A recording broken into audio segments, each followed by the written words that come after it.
Marvel 12 Talismans. This video is purely for entertainment and does not infringe on copyrights or laws. The rights to the novel and image belong to the original author. We do not claim ownership. Don't like waiting and want to listen to this fanfic in full now? Subscribe to our Patreon, where you'll find the best fanfics. Chapter 1. Choose Your Side. New York, Midtown Institute of Technology, graduating class. The windows in the back row were closed, but the books on the desks near the windows were turning without wind, revealing the name Ricardo Luo on the title page.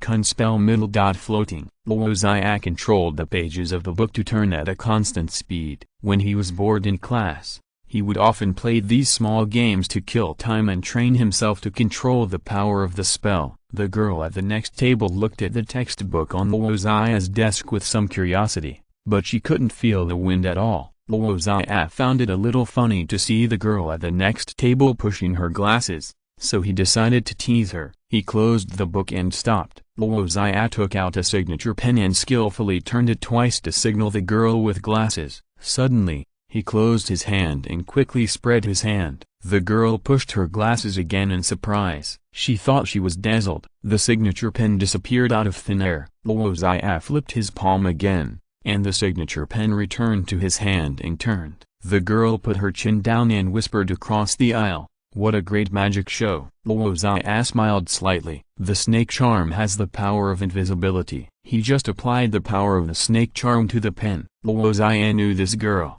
Of course not from the day he transferred to this class. The girl with glasses in the Marvel movie The Amazing Spider-Man, although there were only a few shots, left an impression on the audience with her beauty. Many editing works of secondary creation bloggers also made Luo Xia remember her. Luo Xia was still very excited when he first entered the Marvel world. After he opened the 12 charms of the Gold Finger, this excitement reached its peak. But slowly the excitement subsided, and even a little worry arose, because Luo Xia found that the power of his 12 spells was too useless. For example, the bull spell only gave him about 200 kilograms of strength. With the blessing of the rabbit spell, his 100-meter speed could only reach about 5 seconds. The explosive power of the dragon spell couldn't even penetrate a 1-centimeter thick steel plate. If these powers were enough in the ordinary universe, but this is the Marvel universe, and there's a setting in the plot that a snap of the fingers can solve half of the population of the universe,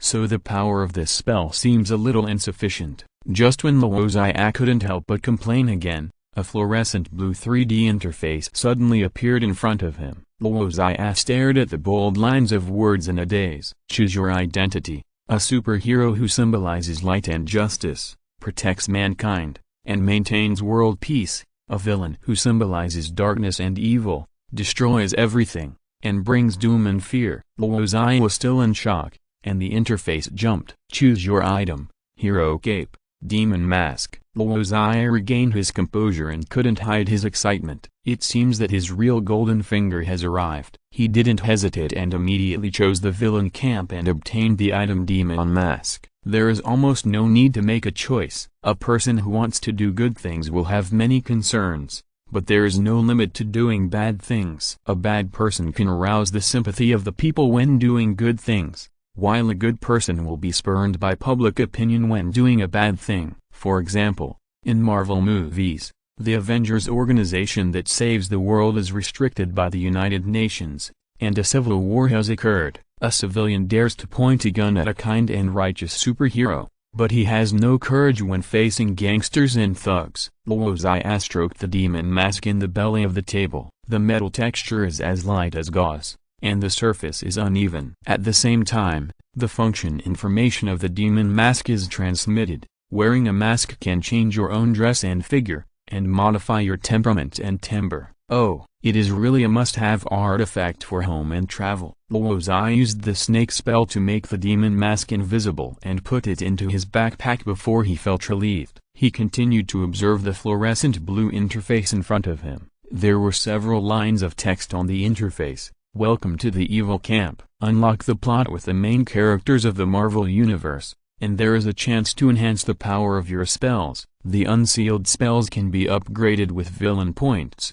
which will make you more powerful. You can get villain points after making people feel negative emotions such as fear, anger, sadness, frustration, and regret. Villain points are the currency of the devil. It can buy a lot, such as making you the best pianist, the richest person, or losing your life. Try to make superheroes feel negative emotions, and there will be unexpected rewards. So, are you ready? Mr. Devil descended on the Marvel Universe. Luo Xia couldn't help but lift his hair with one hand. Marvel, get ready to meet the biggest villain. Mr. Luo, the teacher under the blackboard almost yelled. It's okay to flirt with beautiful girls in class, but he turned a blind eye to the teacher's questions in class, who said that Asian students are all excellent and well-behaved. The transfer student's first-class performance was terrible. Here, Luo Xia stood up reflexively, but it caused a burst of laughter. Some funny students imitated his action of standing up to answer questions, and the noise was so loud that even the teacher couldn't suppress it. In New York, students can sit down to answer questions, facing everyone's gaze. Luo Xia sat down and awkwardly made a gesture of pushing his glasses, but he pushed it in vain. So can you answer my question? The teacher said. Or do you need me to repeat it? I don't know even if you repeat it 10 times. Although Luo Xia's mind was not in the class, he heard the teacher's question. It was a very complicated formula, and the 12 talismans did not increase intelligence. Sorry, please repeat it, teacher. Luo Xia seemed very sincere. It's a decay rate algorithm. Sorry, teacher, I don't know the answer. The teacher frowned, and he was really polite and well-behaved. This attitude made people have no reason to get angry. Well, there will be differences in different courses in different schools, which is understandable. Is there anyone who can help the new student Luo answer this question? The teacher decided to let Luo Xia go. Someone raised her hand in the middle of the classroom, and she stood up before she gave the answer. Luo Xia looked over, her blonde hair fluttering, and she couldn't see her face. But the girl's appearance came to his mind. Gwen Stacy. Luo Xia narrowed his eyes and looked at the blonde girl's back. His previous mobile phone wallpaper was Stone Sister. The bell rang, and it was lunchtime. The midday sun was chopped up by the leaves and scattered messily on the public dining table. So how did you do that magic just now? Is it the magical magic of the East? The girl with glasses was very curious. After a preliminary acquaintance, Luo Xia knew her name, Hannah. There is no magic in the East. We call it immortal arts and spells, and the inferior ones are called Taoist arts. Luo Xia said seriously. Hannah dropped her jaw in shock. Unbelievable. Do your schools teach these? What's this? Our students all ride on giant pandas or elephants and horses to learn, and some people can drive corpses. Luo Xia swallowed half a sandwich in one gulp while talking nonsense,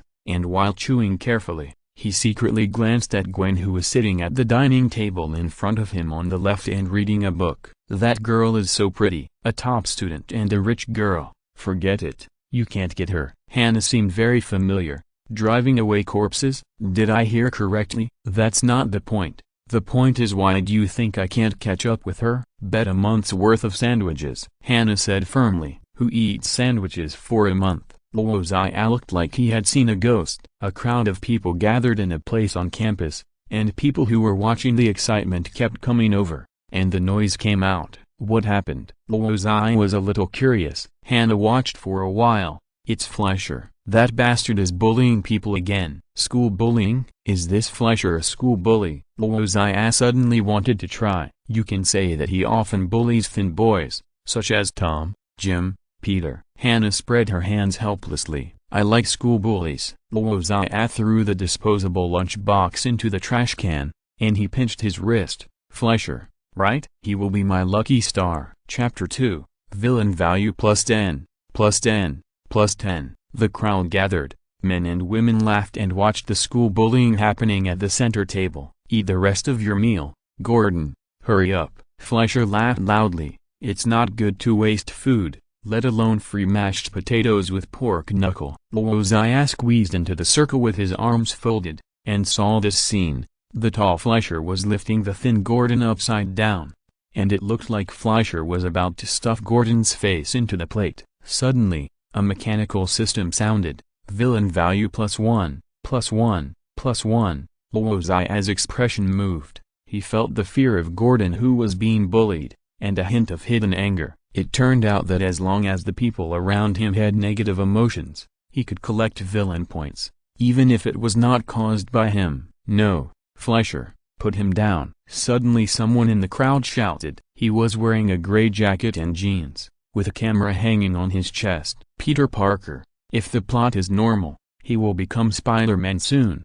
When he saw Peter, Luo Xia didn't react at all. After all, they were in the same graduating class and had seen each other many times today. The system prompted that meeting a key figure in the plot might unseal the power of a spell. Luo Xia believed that Spider-Man, as one of the absolute protagonists of the Marvel Universe, could definitely unseal one of his spells. But when he saw Peter, the system didn't react at all. Luo Xia guessed that it was because he hadn't become Spider-Man yet. After all, Peter Parker was not the superhero in Queens, but just a student. Luo Xia was not in a hurry even though his fun was taken by someone else. He would always be a patient person. "Hey Parker." Fleischer's face was full of joking. It seemed that he didn't take the people who came to seek justice seriously at all. "Come here, take a picture of me and my dear Gordon." "No, I won't take such a picture." "Put him down." Peter's face was serious. "Don't eat that." "Gordon, take a picture." Fleischer was persistent,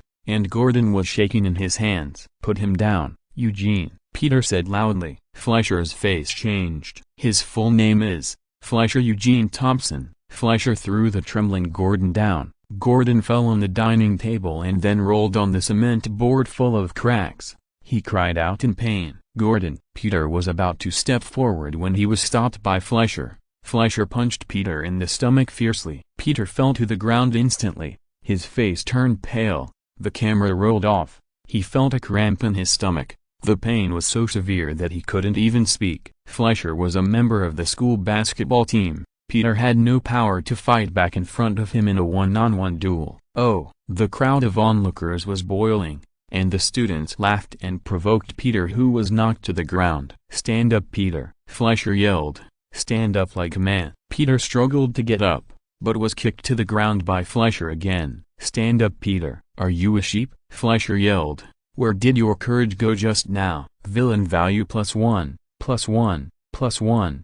These negative emotions were collected from Peter, just like Gordon before. There was nothing special about it. It seems that Peter has not been identified as a superhero by the system yet. Luo Xia shook his head slightly. Peter, who had not been bitten by the mutant spider, was too weak. Finally, after Fleischer kicked Peter again, he was ready to have fun. "Stop!" A voice full of laughter came from the crowd. Fleischer was stunned. He was in disbelief. Someone came to ruin his game again and again this afternoon. There are so many people who meddle in other people's business now. "Yes, I'm talking about you, the guy who looks like a hippopotamus." Luo Xia held his forehead with one hand and looked like he saw a ghost. "I didn't see it wrong. You actually bullied a poor little spider in school. Your behavior is really worse than your appearance." "Haha, did I hear it right, Fleischer?" "He said you look like a hippopotamus." Someone was booing. Luo Xia, Hannah, who followed, tried to stop him from doing stupid things. After all, magic can't be used to fight. Villain value +10, +10, +10. Fleischer's anger was written on his face, and Luo Xia could see it without the system prompt. "You look like an inflated pufferfish now. I want to use your face to brush my shoes." Luo Xia raised his hand and shook it slightly, making a brushing motion. The mean action made Fleischer's anger explode. "You are very courageous, but more stupid." Fleischer charged at Luo Xia, as if he was hugging a football and rushing into the opponent's defense zone. He had already thought about how to knock down this foul-mouthed transfer student with one punch. Luo Xia smiled without diminishing. If someone paid attention to his eyes, they could see the outline of a wild bull. Luo Xia kicked Fleischer, who weighed more than 80 kilograms, and Fleischer fell on the chair of the dining table like a kite with a broken string. "Ugh!" the crowd exclaimed in unison, and everyone was shocked. Fleischer, who fell to the ground, curled up his body, as if he was enduring the pain. Villain value +10, +10, +10. The villain value collected from Fleischer has greatly increased. Luo Xia was happy and analyzed that it should be Fleischer's negative emotions that were caused by him. "Are you okay?" Mr. Hippo. Luo Xia walked forward slowly. How did you accidentally fall? I'll help you up. Luo Xia grabbed Fleischer's collar with one hand and slowly lifted him up with force. The onlookers couldn't laugh anymore. The transfer student actually lifted the tall and strong Fleischer with one hand. Fleischer struggled helplessly in his hands like a sheep. Hey, everyone saw it. He accidentally fell down. I was kind enough to help him up. Luo Xia smiled. Right, Fleischer. Fleischer's neck was strangled so hard that he couldn't speak, and even breathing was a little difficult. He struggled hard, like a sheep in a tiger's mouth. Slowly, he saw Luo Xia smile and felt inexplicably afraid. Luo Xia put him down, but it wasn't over yet. Eat this food, Fleischer, and set a good example for Gordon. Luo Xia pressed Fleischer's face into the plate. Fleischer struggled violently, but everything was in vain in front of the bull's strength. Villain value plus 50, plus 50, plus 50. There was dead silence at the central dining table, and no one made any sound. The school bully Fleischer had his head pressed into the dinner plate. Hey, this is not right, man. Someone spoke up. It was Peter, who had just gotten up from the ground. Thank you very much for helping me, but can you let him go? He's already in a terrible state. Luo Xia's smile did not diminish. He was worthy of being a future superhero. Now Peter already had a sense of justice in his heart. It seemed that Gordon, who had just been bullied, was now watching the show in the crowd. No, no, no, you seem to have made a mistake with classmate Peter, Luo Xia said, while holding Fleischer's head tightly. I'm not trying to help you or to uphold funny justice or anything like that. I just want to find someone to play with. Maybe the person whose head I press into mashed potatoes tomorrow will be classmate Gordon just now. Of course, it could also be you, or every classmate present. The onlookers looked at the smile on Luo Xia's face, and slowly they couldn't laugh anymore. Peter couldn't speak either. New book, Seeking Investment. Follow-up reading. Chapter 3. Gwen Stacy. Fleischer, I heard that you are a school bully who often bullies weak classmates. Luo Xia said, I like bullying too, but I like bullying school bullies. Ha ha ha. Do mashed potatoes taste good? Villain value plus 50, plus 50, plus 50. This voice sounded particularly pleasant to Luo Xia. And you? Luo Xia pointed his finger at the crowd and moved, and everyone was pointed at by him. You are so terrible. You dare not speak out to help your classmates when they are bullied, and even mock them for fun. Isn't it fun? Think about poor Gordon and Peter, and now Fleischer's nostrils are full of mashed potatoes. I believe he doesn't want to eat mashed potatoes anymore, but no one dares to help him. It's so cold. Luo Xia said loudly. Of course, the lovely classmate Hannah is an exception. Villain value plus 20, plus 20, plus 20. The villain value added this time is much more, and Luo Xia's choice of verbal attack on everyone is very effective. FK. Shut up, you yellow monkey. A tall black classmate rushed towards Luo Xia. He was also the main player of the school men's team and was nearly 2 meters tall. Luo Xia pushed the miserable Fleischer away and pulled out the plate. He turned around to avoid the black man's impact and slapped the plate in his hand. Duang. The black classmate was about to have tinnitus, and the remaining mashed potatoes were slapped on his head. Duang. Luo Xia slapped again. Racist. Duang. Luo Xia got excited and sang Sunshine Rainbow Little White Horse. Duang. Luo Xia pinched his nose with his other hand. You are really a mobile air pollution machine. Duang.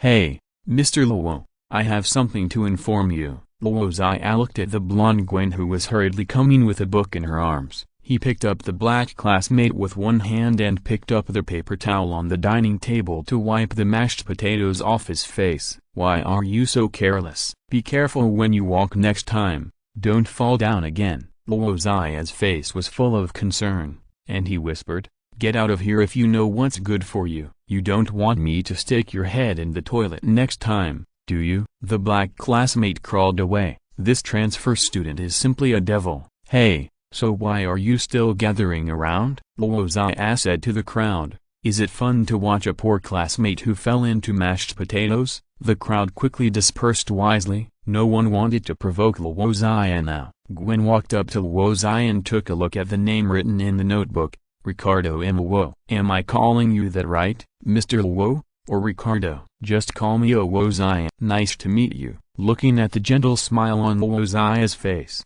Gwen even doubted whether he had done the violence just now. My name is Gwen Stacy, Luo Xia said first. I know. Why did you ask them my name? I just asked them who is the most beautiful girl in the school, and they told me this name, Gwen Stacy. Luo Xia said seriously. Thank you.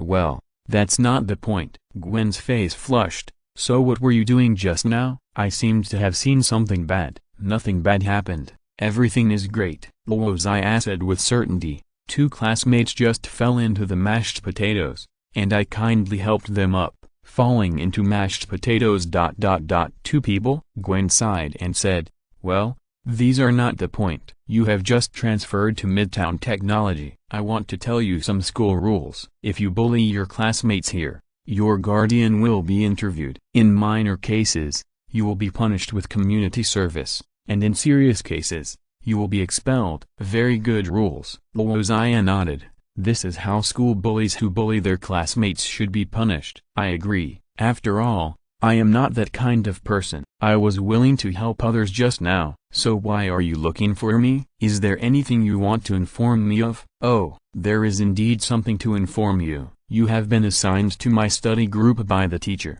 Gwen almost forgot about it because of Luo Xia's constant interruption. Our study plan will start after school this afternoon. It will be in the classroom. I am on duty today, so I can use the classroom and clean it up after I finish using it. Okay, Luo Xia said. No problem. I love to study. Gwen stopped talking. If she hadn't been holding Luo Xia's transcript that she had copied from the teacher, she would have believed what he said.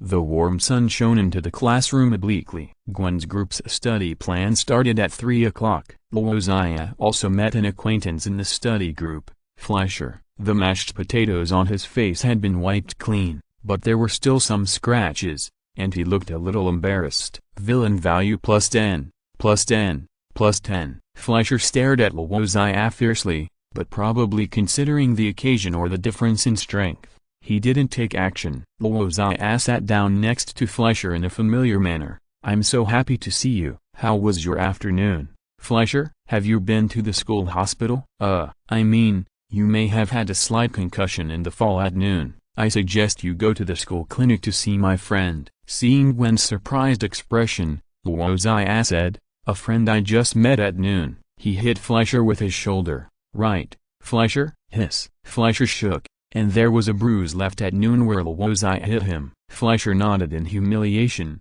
and he remembered the scene of being lifted up by Luo Xia with one hand at noon. Villain value +10, +10, +10, okay, I'm glad you can be friends, Gwen said helplessly. Now we have to start studying. The main task of the study group is to complete homework. Luo Xia took out his mobile phone to play after finishing his homework, waiting for Gwen to check the homework of other members first. He read a tweet from the New York Daily. Recently, a mysterious man in black appeared in Queens. He fights criminals and protects the public. Many citizens said that they were rescued by him when they encountered drug addicts and gangsters. He even cracked a gang drug trafficking case last night. The public calls him a superhero. Let's hear how the police evaluate him. Are you interested in these news? Do you want to be a superhero? So you helped Gordon and Peter at noon? Gwen came to sit in front of him and picked up his homework book. The rest of the study group had already left. The noise on campus was isolated by the doors and windows,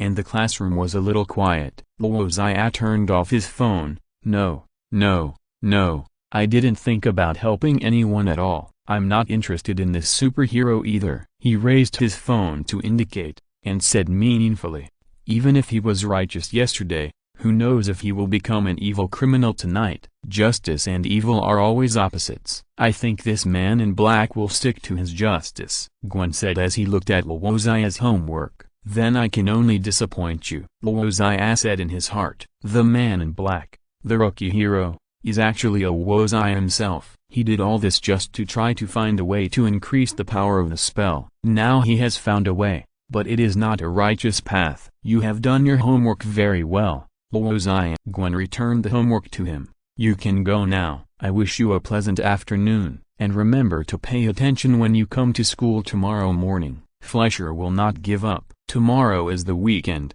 but after listening to you, I am already looking forward to next Monday. It will be very interesting. Luo Xia began to pack his school bag. Do you need help? Luo Xia said, looking at the blackboard and the messy desks and chairs. I can do it alone. Gwen refused with a smile. See you next week. It should be tomorrow. Luo Xia smiled and walked out of the classroom. Gwen felt a little strange looking at Luo Xia's back. Tomorrow is Saturday, and she is going to Osborne Group for internship. How can she see him? Chapter 4 Robbers. Park Hyatt Hotel in downtown New York. Harry Winston Jewelry has reserved the entire floor. After the ball, several treasures will be auctioned one by one. Most people come here just to socialize and expand their network. Those who can get the invitation are the richest and most powerful people in New York. Of course, some people come here for the valuable jewelry. After all, Harry Winston is the #1 luxury jewelry. Owning a Harry Winston jewelry means being with legends. The crystal chandelier inherited from the 19th century emits a soft light,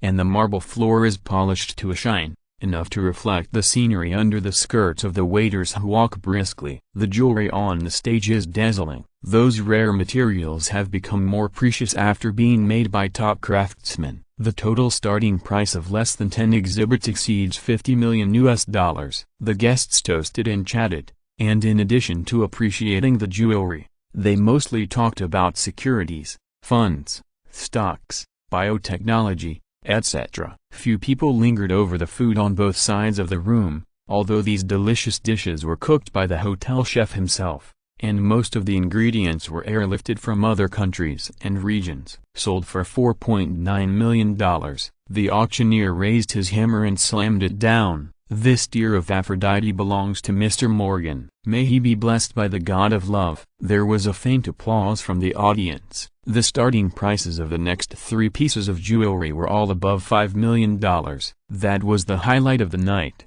Just when the atmosphere was about to reach its peak, a dull gunshot suddenly exploded. The auctioneer who was just holding the hammer had several blood holes on his chest and fell to the ground. The bright red blood continued to pour out. The ladies screamed in panic one after another, and the distinguished guests ran away in panic. No one could maintain their elegant demeanor anymore. The silenced gunshots swept through the venue again, and several unlucky people were shot and fell to the ground in an instant. Fear swept all the guests. Everyone, don't move. Crouch down and hold your head with your hands. A man wearing a black hood came on stage and shouted, "If anyone moves, I will shoot him in the head." The man wearing a skull mask collected 3 jewels on the stage that had not been auctioned yet. Then he went down to find the previous buyers. The jewels auctioned on the spot would be delivered to the guests as soon as possible. The first buyer hesitated for a moment, and the man with the skull mask raised his Glock pistol and pulled the trigger. The hesitant buyer fell to the ground amid the screams of his female companion. He shot the lady in the off-shoulder dress again. "Sorry, you are too noisy." The next guests who were found were more conscious, and even Mr. Morgan handed over the tears of Aphrodite worth $4.9 million without hesitation. The signal of the venue has been blocked. Of course, for your safety, don't try to secretly call the police. If you don't want to see Jesus. The man with the black hood raised his Uzi submachine gun and fired a burst. A man in a brown suit fell down, and the mobile phone in his hand rolled into a pool of blood. He had just squatted in the crowd and secretly dialed a number, but he was discovered. The man in the skull mask quickly collected all the treasures. He put the jewels in a black bag and carried it on his shoulder. He looked at his watch and whispered, "According to the plan, we still have 7 minutes and 42 seconds. Okay, now distinguished guests, please hand over all the valuables on you. Don't try to get away with it. If you think these material things are more important than life," said the man in the black hood. "Right, Mr. Morgan. I like the Patek Philippe on your left hand, and the gold pen on Mr. Williams' chest is also dazzling. And Miss Jenny, the sapphire necklace on your neck is very beautiful." Under the organization of the other armed men in black, the guests lined up in 4 orderly queues and threw their valuable items into the black pockets one by one. "No way, sir, you only have an old and broken Rolex," The man with the skull mask raised his gun again. "I'm so sorry, you have to hand over something else. I'm talking about your life." The man's face flushed. He was shot before he could say anything with a face full of horror. The man in black dragged him aside and continued to search the guests. The man with the skull mask looked at the last boy in the queue. The boy may have lowered his head because of fear, and he couldn't even see his face. He looked like a rich young man who came to such a party for the first time, and his thin body couldn't fully support the high-end suit. "Don't be afraid, show your courage as a man.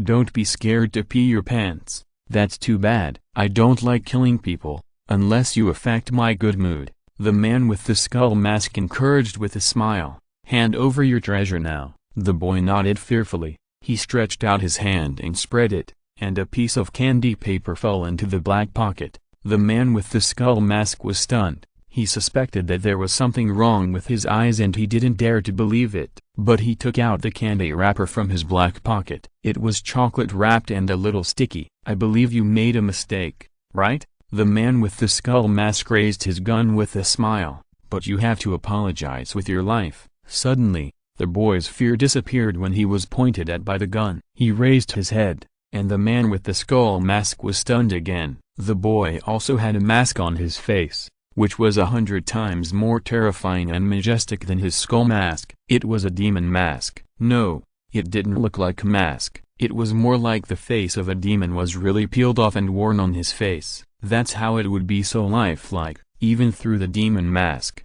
he could see the boy smiling at him, which was both fascinating and terrifying. Instantly, gunshots rang out, and the muzzle of the Uzi submachine gun spewed flames. It was the man wearing a black hood. As the leader, he was more calm and decisive. He emptied the magazine in an instant. The gunshots fell, and fear entered the hearts of every robber. The imagined scene of the boy falling in a pool of blood did not happen. The boy actually disappeared out of thin air. That was not a boy, but a demon. This kind of power beyond science is what a demon should have. "What the hell? Come out." The robbers turned around and looked at every corner of the room, trying to find the figure of the boy wearing the demon mask. Luo Xia smoothed his tie and turned off the invisibility of the snake spell. "Gentlemen, are you looking for me?" The man with the skull mask turned around quickly. He saw an open palm with a dragon's figure printed on the palm, and golden light surging between the lines. Boom! A column of fire spurted out from Luo Xia's palm and instantly engulfed the man with the skull mask. Dragon spell middle dot explosion. "Your mask is so ugly," Luo Xia said dissatisfiedly. Before the other robbers raised their guns, he had moved again invisibly. His speed was so fast that the robbers' movements became slow in his eyes, like koalas. Of course, these robbers were not as cute as koalas. Rabbit talisman middle dot extreme speed. Gunshots intersect, and everyone empties the magazine. But the weird scene happens again, and the boy with the demon mask disappears again. Only a body with a completely melted head is left lying on the floor. Looking at the headless corpse, the unknown fear spreads in their hearts. Villain value +100, +100, +100. Luo Xia is very happy to hear this wonderful voice. Under the threat of death, the emotional fluctuations of the robbers are more valuable. It's not a good habit to point the muzzle of the gun at others. Luo Xia came to a black-clad robber. "I bet there is no bullet in your gun, Fouquet." The black-clad robber decisively raised his gun and shot. Suddenly,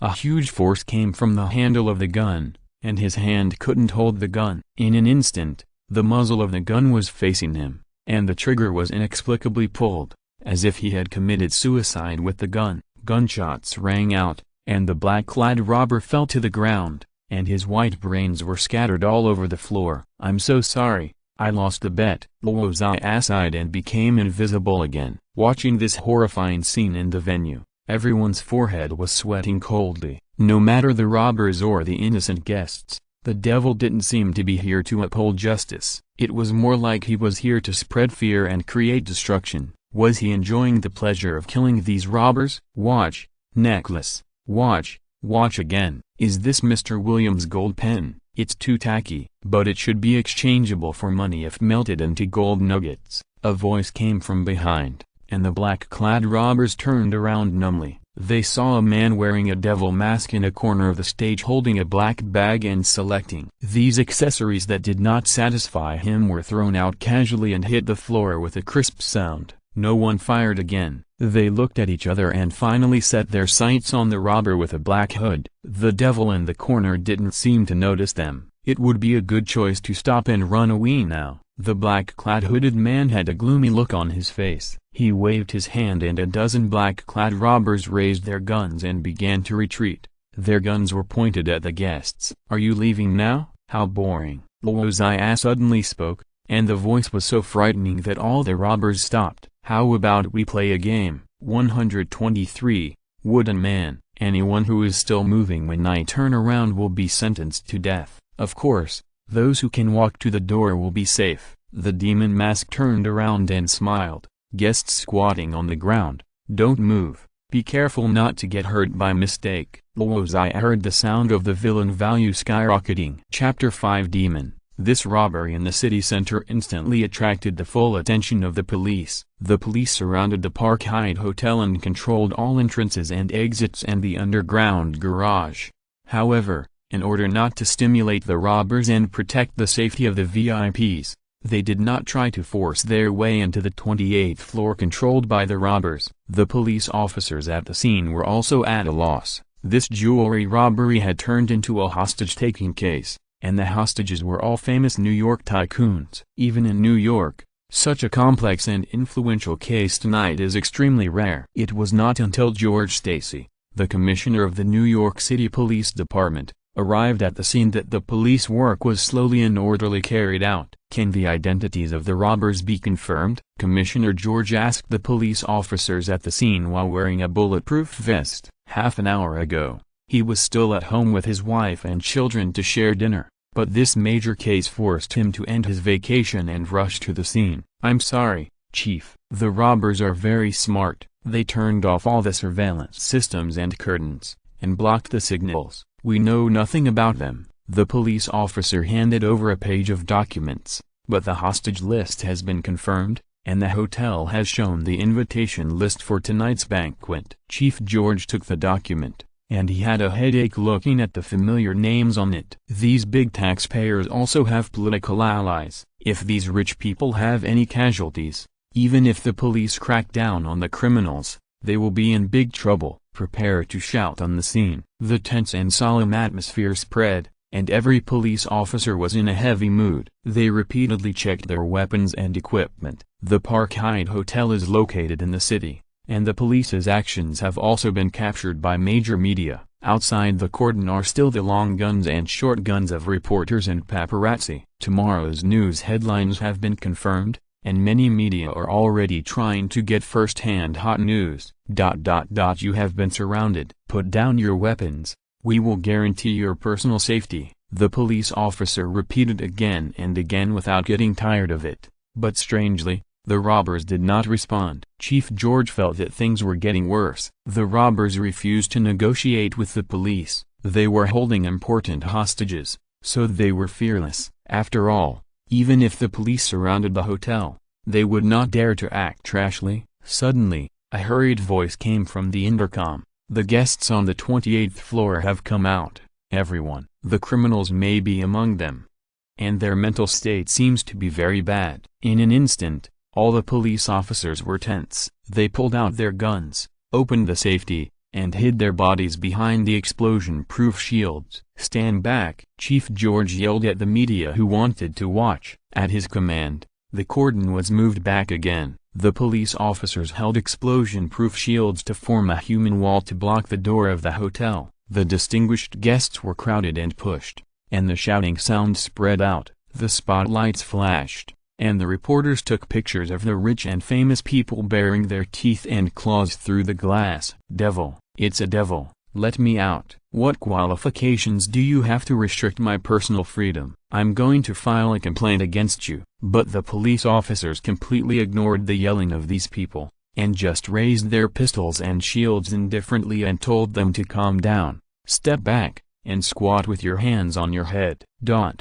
"Mr. Chief, you are locking up law-abiding citizens. They are not criminals." A reporter questioned Chief George. but criminals may sneak in and escape. Chief George explained as patiently as possible in front of the camera. Then your stupid actions will only stimulate criminals more. The reporter insisted. Your job is to protect the safety of the people, not to put them in danger. Chief George had a headache. They will be safe, and they can leave after verifying their identities and making a simple record. After saying that, he immediately walked towards the hotel. The police worked quickly, because the hotel not only had a list of invitations, but many of these guests were well-known public figures, such as wealthy businessmen and Hollywood actresses. Gradually, some guests left the hotel after verifying their identities, and they were immediately surrounded by the media. What? Was it the devil who rescued you? Did he kill all the criminals? No, it was the devil who hijacked us and those criminals. He is 100 times more terrifying than the criminals. His face is as ugly as a beast. He can breathe fire and is invulnerable to swords and guns. He is cruel and bloody when he kills those criminals. It sounds like the devil Satan. No, that's not the devil. The guests remembered the horror game played by the devil and the robbers.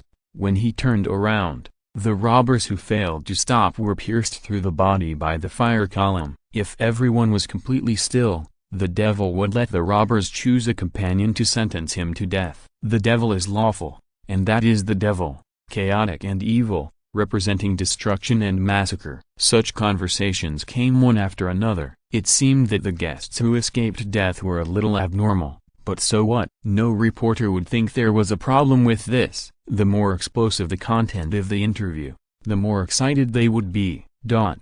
Chief George took the elevator to the 28th floor. The power system on the floor was damaged and was still under repair. Emergency lights were on in the dark room, and the strong light of flashlights flashed. Several police officers were investigating and collecting evidence inside, and their surprised discussions came one after another. Chief George entered the room and frowned as he looked at the messy luxury suite. Wine and food were scattered everywhere, which would definitely affect the police's evidence collection. Suddenly he was stunned, and his flashlight slowly moved back until it landed on a corpse. It was a headless corpse. Judging from the wound, the head of the deceased did not look like it was chopped off. It was more like it was melted. Then there was another corpse. He was lying on the ground, with a hole as big as a basketball on his back. The bones and flesh were all condensed after melting. Chief George's face was twitching. No wonder those guests were so frightened that they were a little mentally abnormal. Anyone who saw this horrible and bloody scene with their own eyes would be traumatized for life,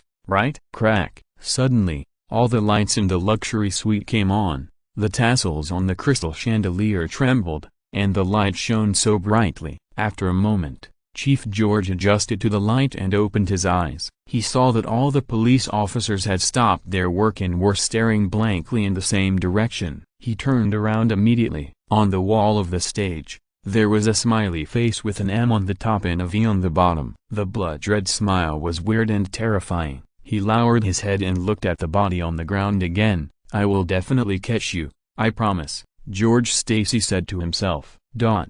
In Queens, in a single-family villa, Luo Xia sat in front of the mirror, and on the table next to him was a demon mask that had been taken off. He did not turn on the lights. Only the moonlight and street lights came in through the French windows, and there was silence all around in the middle of the night. Luo Xia looked at his face in the mirror, then looked at the demon mask next to him. After moving his eyes several times, he lost focus and his eyes were empty. Luo Xia recalled tonight, when he had stopped at the Park Hyatt Hotel in the city center to punish those extremely evil robbers. He also passed through the dark alleys of Brooklyn, hanging a drug addict who intercepted passers-by and robbed them upside down on a street lamp. Of course, the devil is not always righteous. When passing by Manhattan's Financial Street, Luo Xia was waiting for the red light when he saw the greasy hair of a 911 owner. He stopped the car and stuck the owner in a suit into a trash can on the side of the road, leaving only the blonde woman in the passenger seat messy in the wind. Wandering in the streets and alleys of New York, the sinful city, after putting on the devil mask, gave Luo Xia a different feeling. He was free, arrogant, and free to do whatever he wanted. But all these pleasures disappeared without a trace after taking off the mask. Suddenly Luo Xia felt that he had changed. Just tonight, since he put on the devil mask. But Luo Xia didn't know whether this was good or bad. After all, putting on a mask is also taking off a mask, right? Luo Xia picked up the devil mask on the table and covered half of his face. He smiled, and the devil mask in the mirror seemed to be smiling at him as well. The system showed that the villain value he obtained on the first day was 8011. It seemed that he still had the talent to be a villain. Chapter 6: The Osborn Group. The morning sun shone into the Osborn Group headquarters building. Gwen opened her locker and suddenly the information on her phone attracted her attention. According to the eyewitnesses of the Platinum Hotel case last night, the man who killed the robbers and rescued them was a man wearing a demon mask. According to the citizens' response, they saw the devil in various streets in New York last night. Although the demon stopped the crime and rescued the hostages, it is difficult for us to describe him as justice. He seems to enjoy killing humans. He will tease and torture the target before killing him, and many of his bad behaviors are simply crimes. It is worth mentioning that the devil has some unique supernatural abilities, including invisibility, flight, and flame blasting, which is similar to the new superhero Man in Black who appeared on the streets of New York. I wonder if there is any connection between the devil and that superhero. Gwen frowned slightly, and suddenly she remembered what someone said to him yesterday. Even if he was righteous yesterday, who knows if he will become an evil criminal tonight? Gwen shook her head and threw some strange thoughts out of her head. After a moment, she took out her work clothes and changed into them, and walked out of the lounge. Gwen is interning in Dr. Connor's team. She not only participates in scientific research projects, but also serves as the leader of interns. Today, a new group of interns has arrived, so her job this morning is to lead them to a simple tour of the Osborn Group, mainly to visit scientific instruments and research results. On the same floor, the door of the men's bathroom was pushed open from the inside. Luo Xia stopped in front of the sink to tidy up his collar, and then naturally merged into the flow of employees after going out. To enter the Osborn Group, you need to make an appointment or work certificate. Luo Xia naturally does not have these things, so he can only take an unusual path. Fortunately, the security management within the Osborn Group is relatively loose. Even Peter, who has not become Spider-Man, can easily approach the confidential research room. Luo Xia, who has the power of the 12 spells, can naturally stroll in the Osborn Group. Luo Xia looked around the atrium and saw the team of interns at a glance. His eyes searched and looked for Peter's figure. According to the plot, Peter Parker will impersonate the intern Rodrigo to enter the Osborn Group today, and attract his attention with his unique thinking during the question-and-answer session with Dr. Connors. Then Peter accidentally knocked a document from an Osborn Group executive. He found a familiar symbol on the document, which was related to Peter's father's research. So Peter followed the executive and entered the research room called Biocable Development Unit. There, Peter was bitten by a mutant spider, and his genes mutated into Marvel's most popular superhero, Spider-Man. That is, the pajama baby in the Avengers. Luo Xia came to the Osborn Group today not to witness the birth of Spider-Man, the protagonist of the Marvel Universe, but to see if his villain system would react to Peter, who had become Spider-Man. After all, this is related to the unsealing of a spell. The unsealed spell can be upgraded later, thereby enhancing his strength and allowing him to live comfortably in this dangerous Marvel universe. In fact, Luo Xia also imagined getting Spider-Man's abilities before Peter, but thought about it and gave up. After all, Spider-Man is just a street hero. Except for the spider sense, the rest of his abilities are completely defeated by the 12 spells, and everyone's physique is different. He has the healing power of the horse spell in his body, so maybe he was bitten by the mutant spider for nothing. Of course, the most important thing is that without Spider-Man, the superhero camp will lose a labor force. At that time, Luo Xia will have to waste time to deal with minor villains such as Dr. Octopus and Electro. It is also uncertain what accidents will happen if the plot is changed. So far, Peter has not appeared in the intern team, but Luo Xia is not in a hurry. He is waiting patiently. Welcome to Osborn. My name is Gwen Stacy, a student in the graduating class of Midtown Institute of Technology, and also the intern leader of Dr. Connors. so I will be with you during the visit. Luo Xia looked at the voice and saw Gwen standing at the front of the intern team holding a notebook. Her satin-like blonde hair was particularly eye-catching. In an instant, all the interns were attracted by this beautiful girl. She put on a white work suit over her short skirt, leaving a snow-white absolute area between the short skirt and the boots. The black short skirt shows her figure very well, and the work suit and notebook add a bit of intellectual temperament to her, which is capable and elegant. Where I go,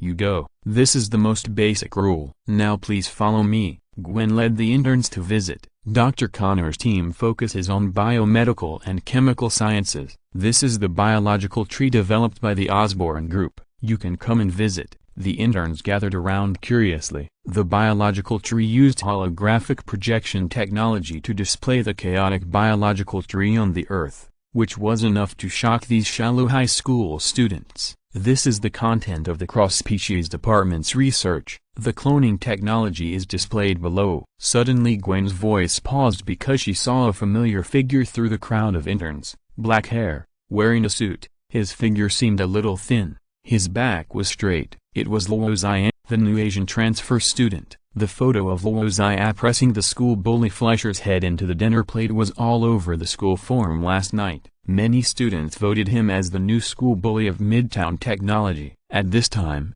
Luo Xia turned around and prepared to leave. Why did Luo Xia appear here? Gwen was a little puzzled. The Osborne Group is a world-class biological and chemical technology company, and Luo Xia is just a graduate with some poor grades. It is difficult for her to connect the two. Suddenly Gwen remembered Luo Xia's words, "See you tomorrow" yesterday afternoon. Was it possible that he followed her to the Osborne Group? This was not impossible. As an excellent and beautiful girl, Gwen was used to seeing crazy suitors. As we all know, the technology of cloning a single organism has long existed. Although it is not perfect, Osborne's research on cloning technology focuses on cloning a certain biological tissue, such as a single organ of the human body. Gwen came back to her senses and continued to introduce. Once this technology is successful, it will make modern medicine a leap forward. Many terminal illnesses can be cured by replacing human tissues. Everyone can come and visit our cloning experiment examples.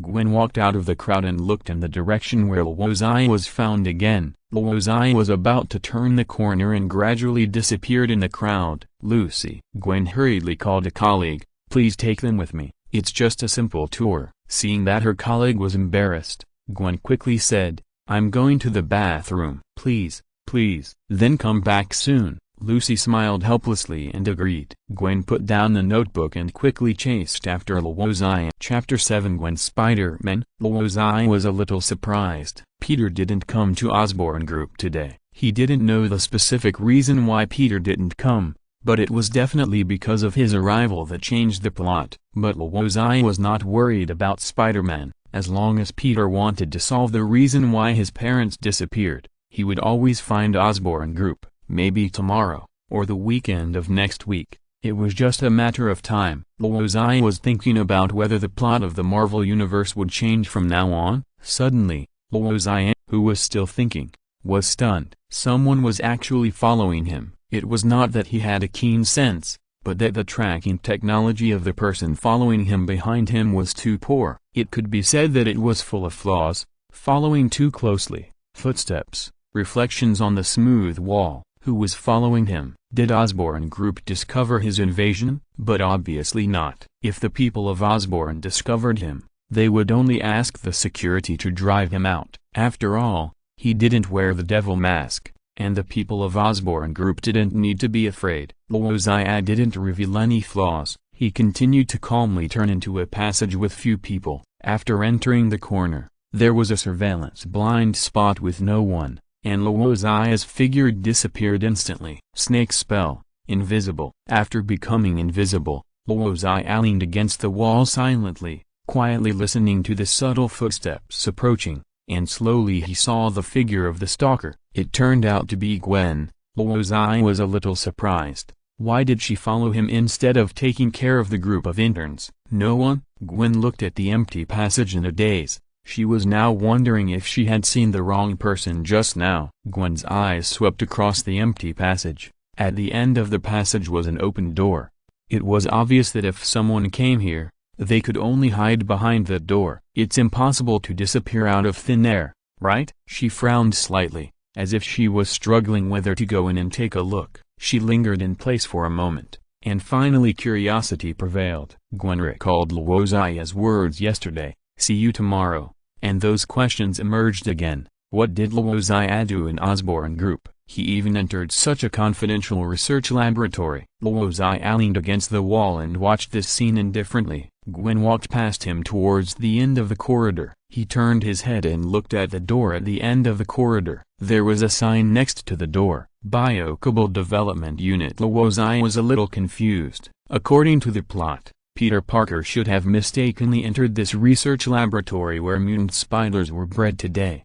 But why did Gwen Stacy enter now? And because she was following him. After a brief thought, he did not stop Gwen from entering there, but followed behind Gwen silently. Luo Xia remembered that in the parallel universe Earth 65, Gwen Stacy became a superhero named Spider-Woman after being bitten by a radioactive spider. Could it be that he entered a parallel universe of Marvel? Or did the Marvel universe change its direction under his influence? After all, his influence far exceeds that of a butterfly. Could it be that the superhero born today is not Peter Parker's pajama baby, but Gwen Spider-Man? Fortunately, all this is not important to Luo Xia. Gwen's sense of justice and mission is not weaker than Peter's. Even though she is still an ordinary person, she played a major role in Spider-Man's elimination of villains. So Luo Xia believes that if Gwen Spider-Man is born today, she will also be a qualified superhero. Gwen carefully entered this mysterious research room. This place Gwen has never been to.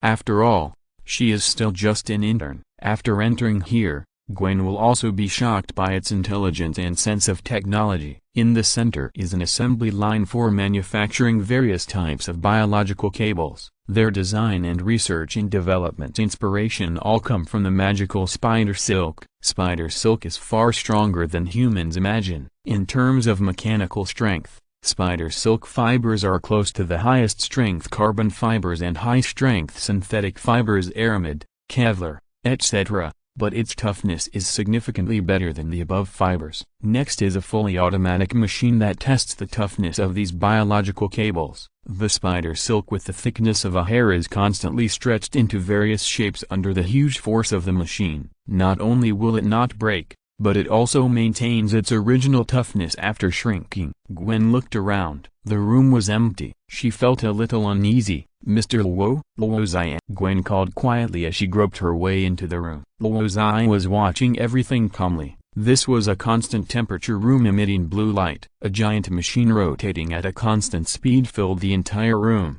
The rotating machine was covered with various spiders, and the spider silk intertwined to form many huge webs. Gwen was also shocked by the sci-fi style scene. She guessed that this should be the breeding room for mutant spiders. Before she could find Luo Xia, the transparent spider silk became crystal clear under the blue light. Gwen couldn't help but touch it with her hand. Suddenly, something strange happened. The giant machine rotating at a constant speed began to slow down. When the spider silk was stirred, the spider web was twisted and made a squeaking sound. Countless mutant spiders fell to the ground and on Gwen's hair. Oops! Gwen shook off the spiders. The feeling of the multi-legged animals touching her skin was really tingling. Gwen looked at the mutant spiders all over the ground and was ready to run away. But after taking a few steps, she suddenly felt a sharp pain in her neck. Ah! Gwen almost hit the wall. She leaned against the wall to stabilize her body and touched the wound on her neck with her backhand. Detected superhero Spider-Gwen.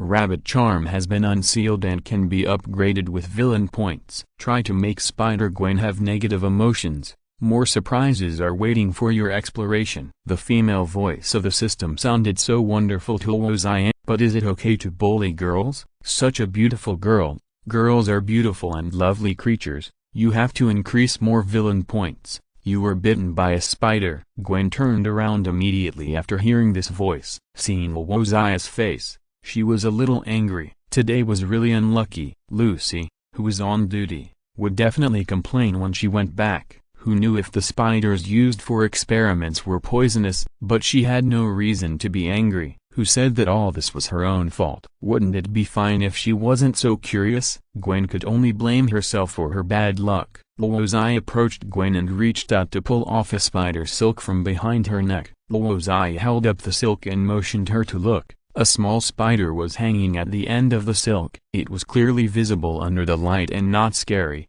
but it was a bit creepy to think that she had been bitten by such a creature. "Do you need me to take a look at your wound?" Luo Xia said enthusiastically. "If the situation is serious, you should go to the hospital, because we don't know if these spiders are poisonous." "I think it should be necessary." Gwen turned around decisively, and suddenly she turned back and said, "Thank you." Luo Xia looked at Gwen and he smiled. Gwen immediately looked away. "Why are you here?" She began to change the subject. "I am interning in the biomaterials department of Osborn Group. This department is responsible for the research work of the Green Devil Biocable project. This is a studio in our department." Luo Xia was serious. He never drafted a lie. If you're listening to this novel on a channel other than Fanfic World, it means they downloaded and uploaded it without effort. We cordially invite you to visit our channel, Mundo Fanfic Novelist. There you'll find the original version of this story and you can explore many other novels of various genres. We are waiting for you to immerse yourself in a world of incredible novels. Chapter 8 Talisman Upgrade. As he spoke,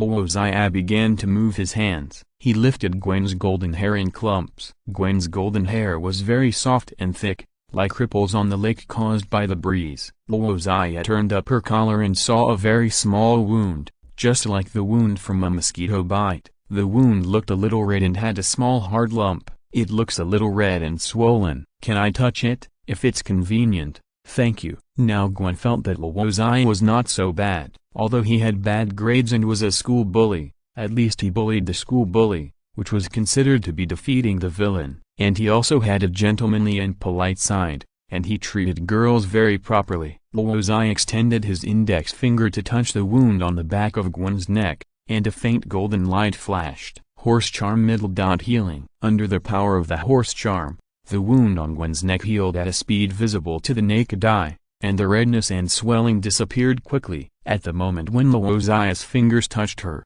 Gwen couldn't help but tremble slightly. She thought it was a physiological reaction, which made her feel a little shy, and her face turned red unconsciously. But Gwen was cheerful and outgoing, and she was not the kind of girl who would blush when having physical contact with the opposite sex, which made her a little puzzled. Gwen suddenly found that the strangeness on her neck disappeared.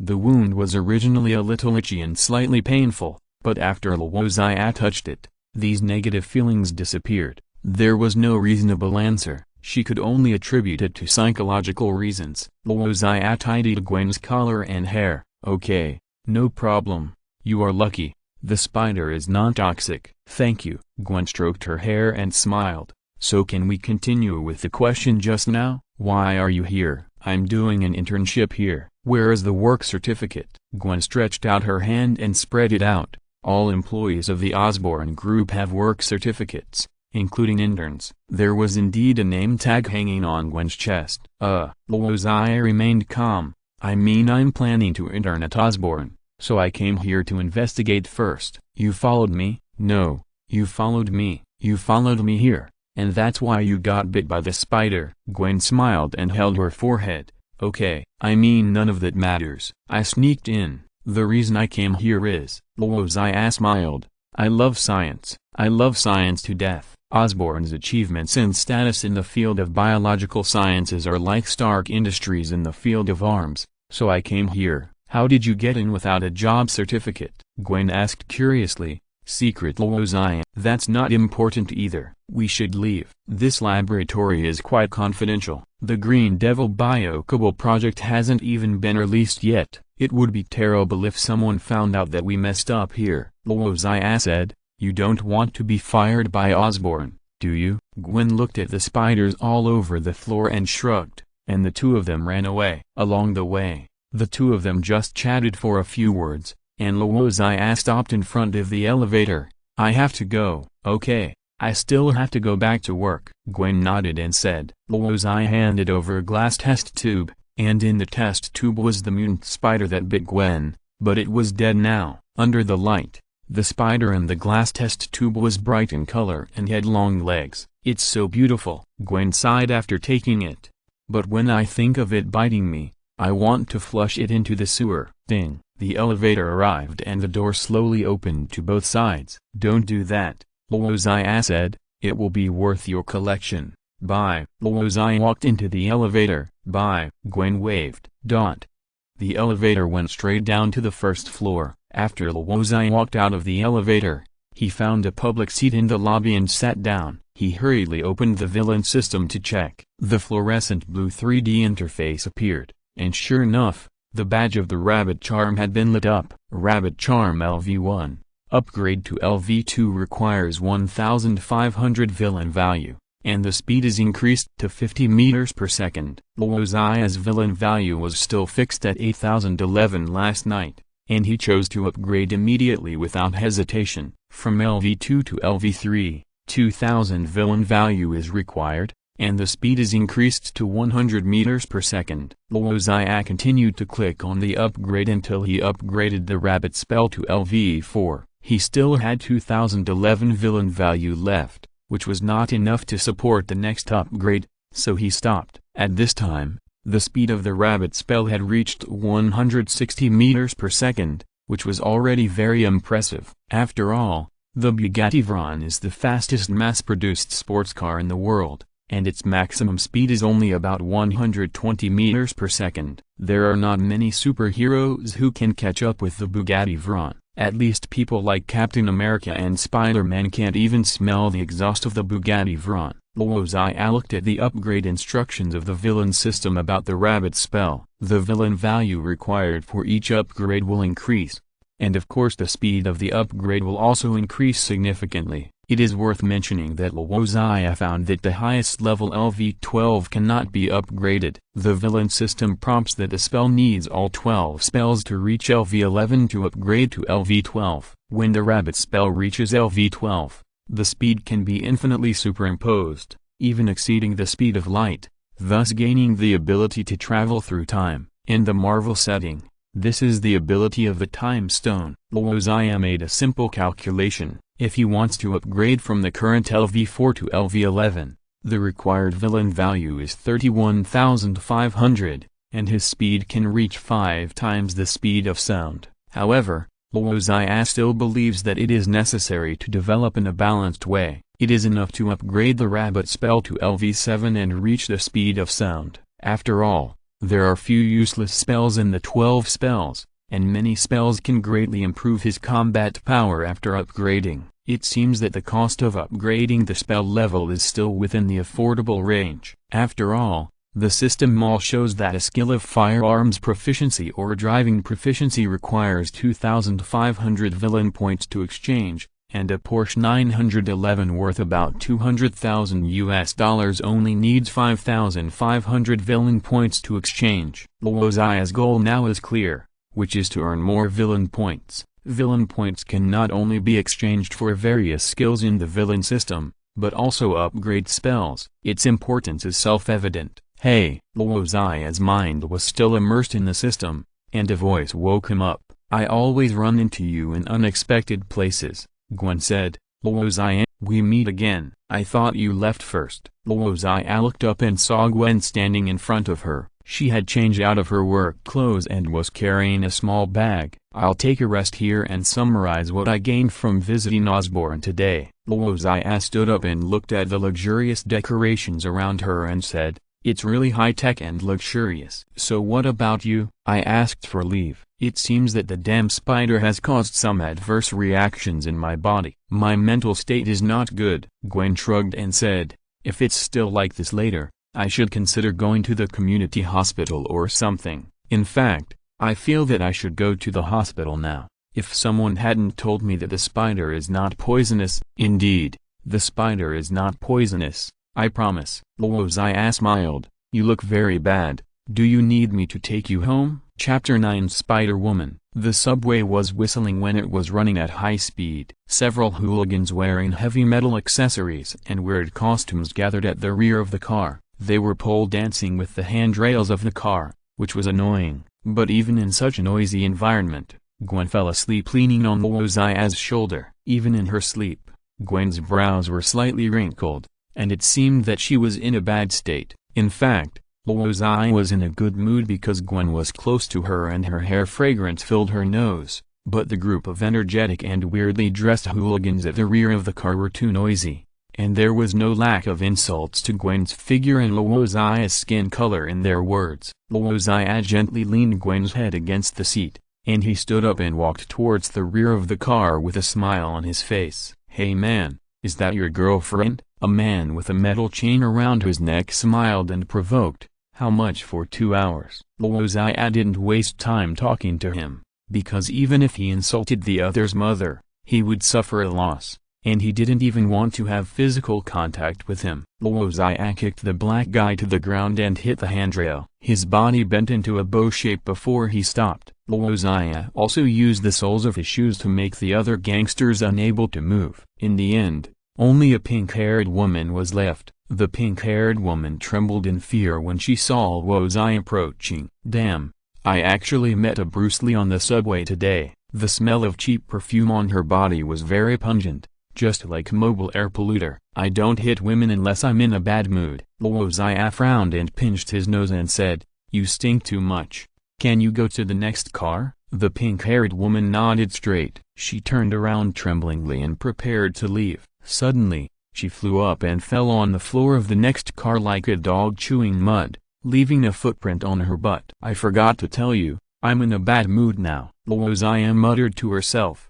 "You were the one who spoke the most vigorously just now, and now you are flying the highest. Isn't it fair?" Luo Xia retracted her foot and rubbed it back and forth on the floor, as if something dirty had just stuck to the sole of her shoe. He just wanted to vent his negative emotions and earn a little more villain points. Luo Xia turned around, and Gwen had woken up and was looking at him quietly. Luo Xia shrugged innocently. "Sorry to bother you." He walked to his seat and sat down. "Was I too violent just now?" "I thought you would say they all fell accidentally." Gwen pursed her lips and said, "But I hope you won't kick my butt in the future. I don't want to fly." "How could that be? Men in our country are polite to girls, especially to pretty girls." Luo Xia looked into Gwen's eyes and said. After the two looked at each other for a second, Gwen turned her head to avoid Luo Xia's sight and said, "I know, they should have offended you.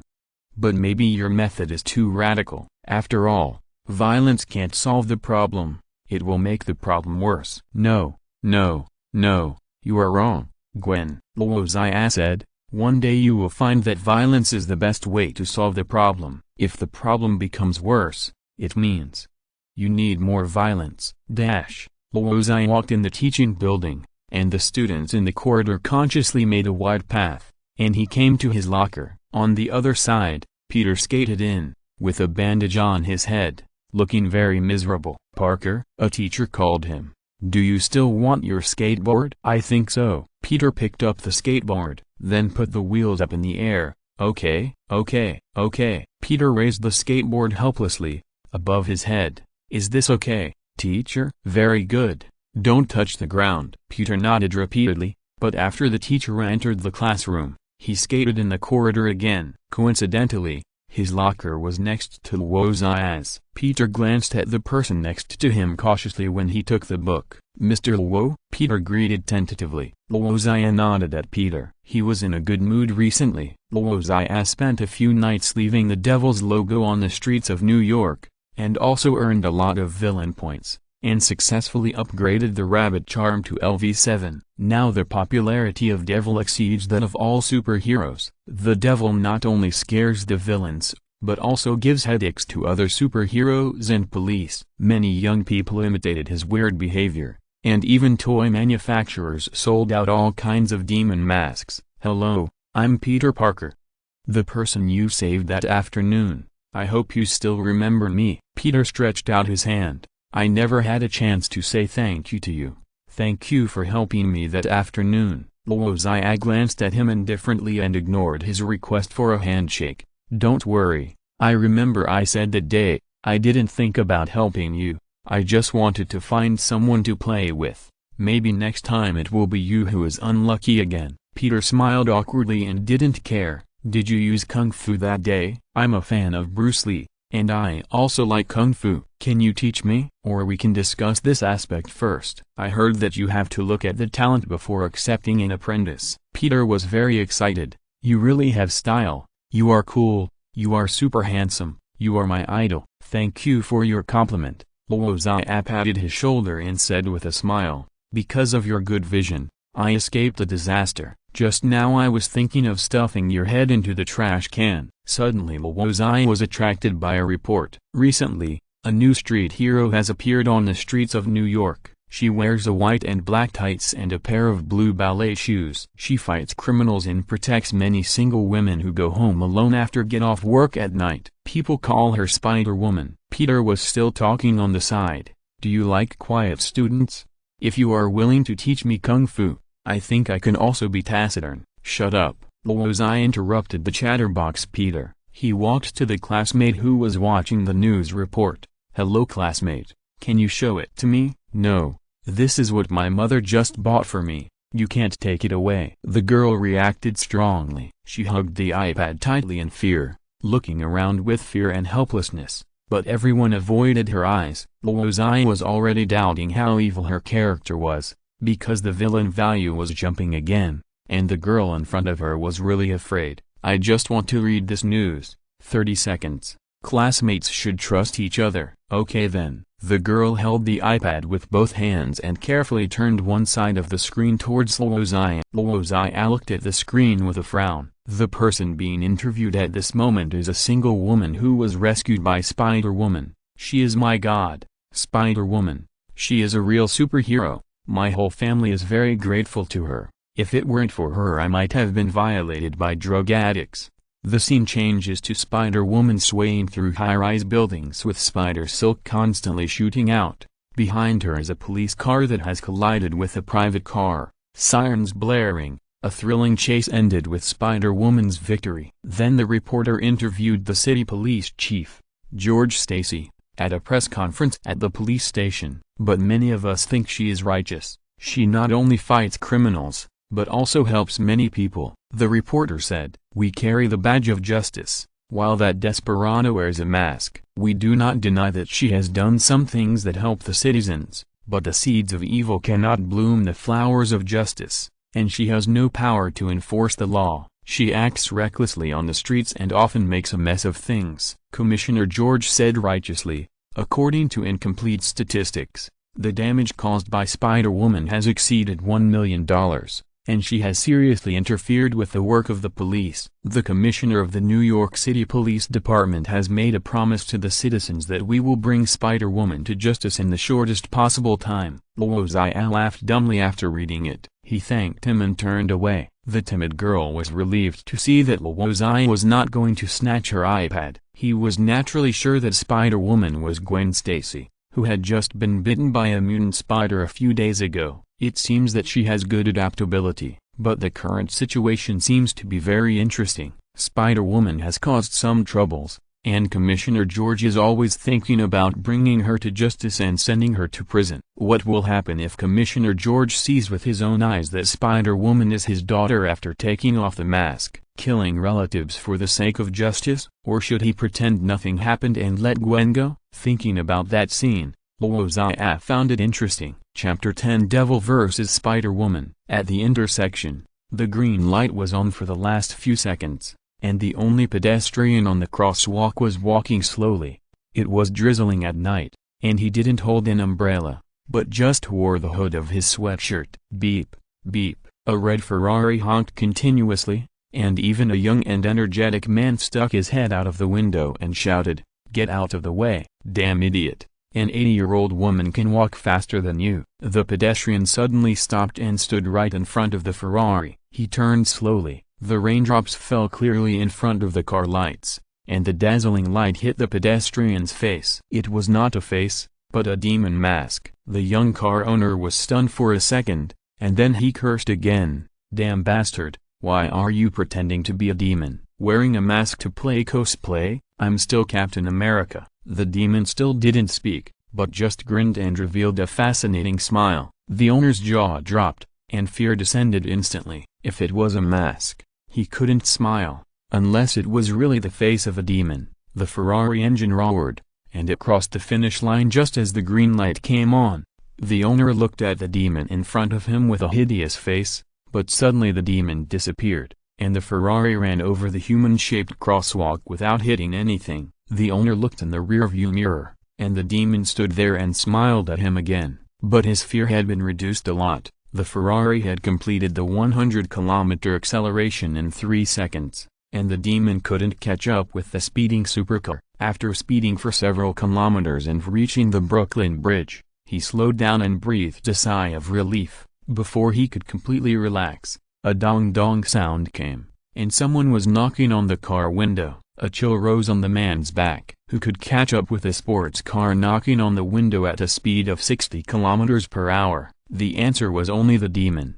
The man accelerated again, trying to shake off the demon, and suddenly a loud noise came from the roof of the car, and the roof of the Ferrari was deformed under the huge force. The harsh sound of cutting metal was heard, and the man could imagine a scene of the devil lying on his car and slowly tearing off the roof with his claws. The huge fear made his limbs stiff, and after driving incorrectly, the Ferrari crashed into the guardrail on the bridge. Boom! A loud noise was heard. Fortunately, even if he stepped on the brakes, only half of the Ferrari rushed out of the bridge, and the rest was stuck. The airbag popped out and wrapped him, and he only suffered minor impact injuries. The accident on the bridge also blocked traffic, and the horns of private cars rang one after another, but the teeth-grinding sound of cutting metal continued. The devil had not let him go yet, and the man even wanted to start the car and drive into the river to die. Help! Help! The man kept screaming. The devil finally tore open the roof slowly,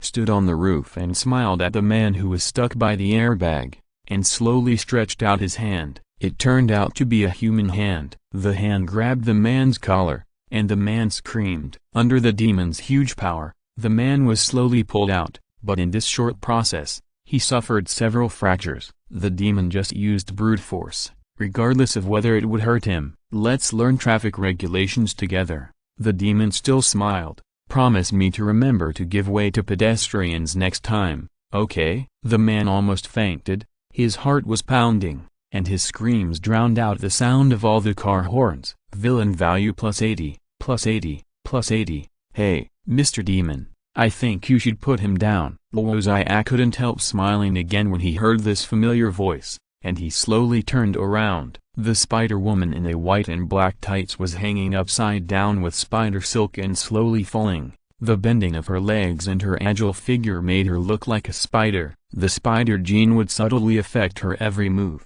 Okay, as you wish. Luo Xia threw the man off the bridge. No, Spider-Gwen jumped out nimbly, and her wrist quickly sprayed spider silk to catch the falling man. She tied the spider silk to the bridge, and then slowly walked towards the devil. No, no, don't come over. Luo Xia raised her hands as if to surrender. He smiled and said, I did what you said, Miss Spider. The demon mask can modify Luo Xia's voice and clothing, so this voice sounded particularly strange to Gwen. This is not funny, Mr. Devil, Spider-Gwen said angrily. You have to pay the price for your behavior. Spider-Gwen shot out spider silk, but was caught by Luo Xia. What is this? Spider silk, good idea. Luo Xia's voice stopped abruptly. Before he finished speaking, he was pulled away by the huge force from the spider silk. The unupgraded bull spell can only increase the strength of several hundred kilograms, while Spider-Gwen can easily lift a car. Now he is definitely not Gwen's opponent with strength alone. Looking at the flying demon,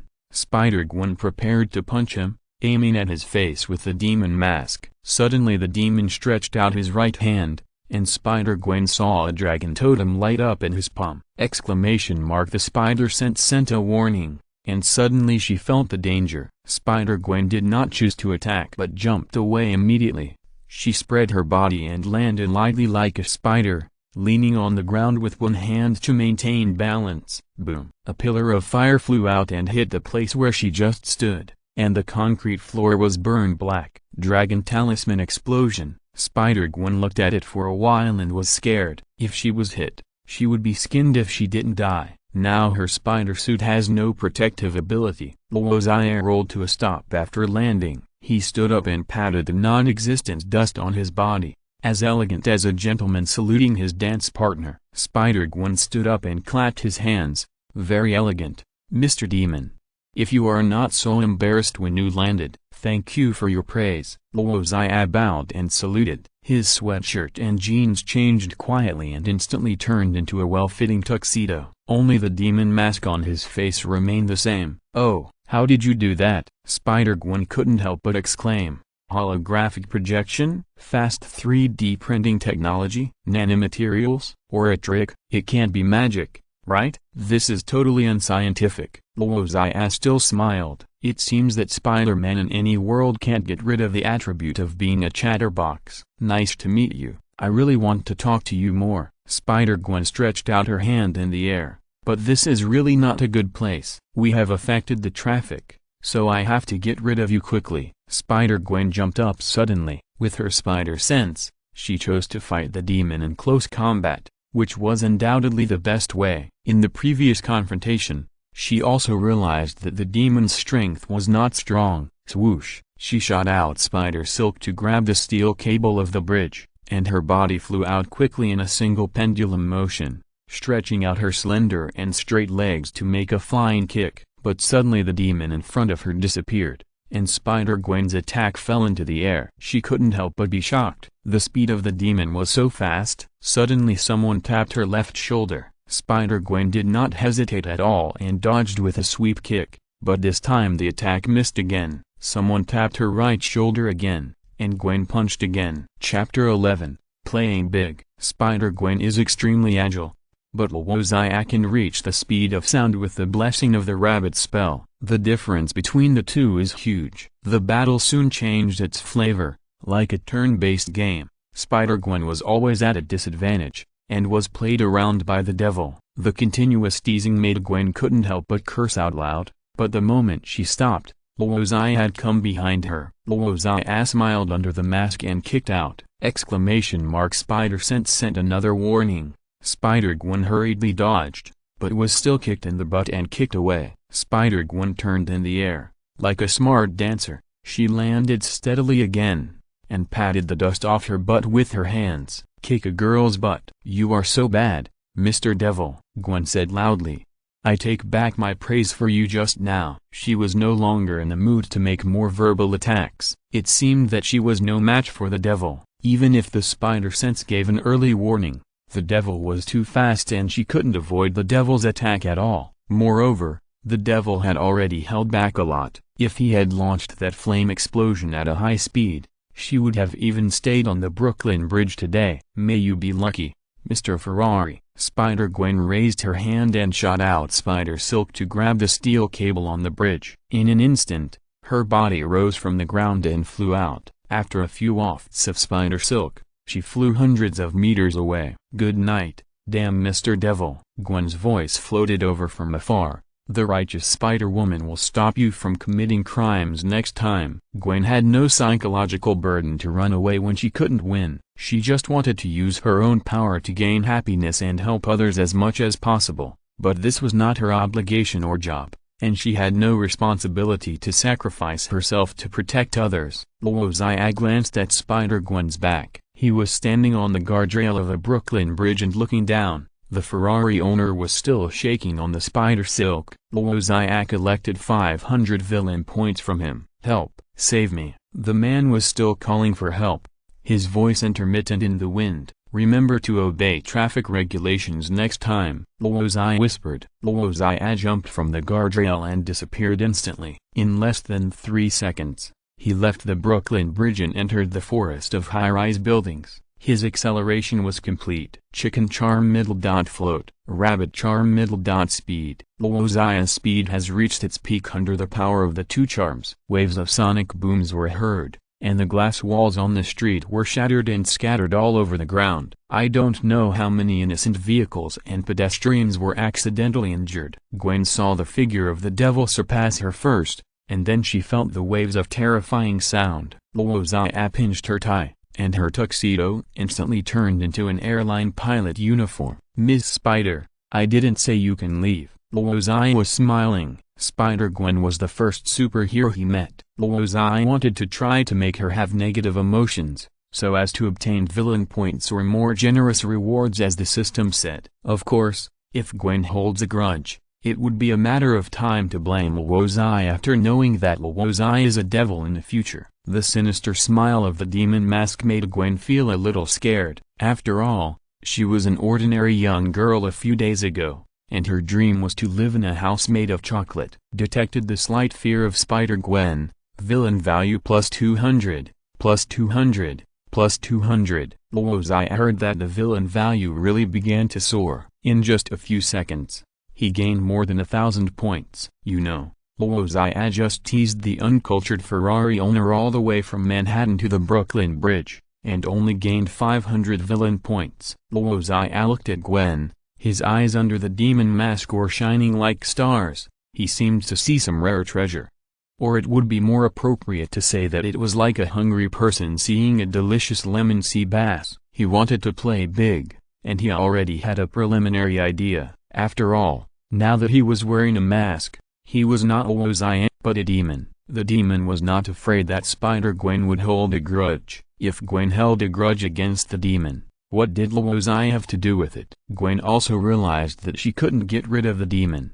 After all, the demon was much faster than her. Spider-Gwen stopped swinging on the spider silk and came to the space between two tall buildings. She kept shooting spider silk upwards, and finally landed steadily on a building. Spider-Gwen crawled up close to the wall. Whether in terms of ability or movement, she was like a beautiful spider. She came to the rooftop of a tall building. Since she couldn't get rid of the demon, she might as well stay away from the crowd and the city, have an open negotiation with the demon, and find out the demon's intentions. Gwen judged that the demon might have malice towards her, but would not have the intention to kill her. After all, with the demon's ability, he could easily reap her life at any time. Gwen stood on the rooftop and confronted the demon. During the whole process, the demon followed her like a shadow. The demon's flight did not require any external force, and his speed was faster. Not running away, Ms. Spider? Luo Xia lowered her voice.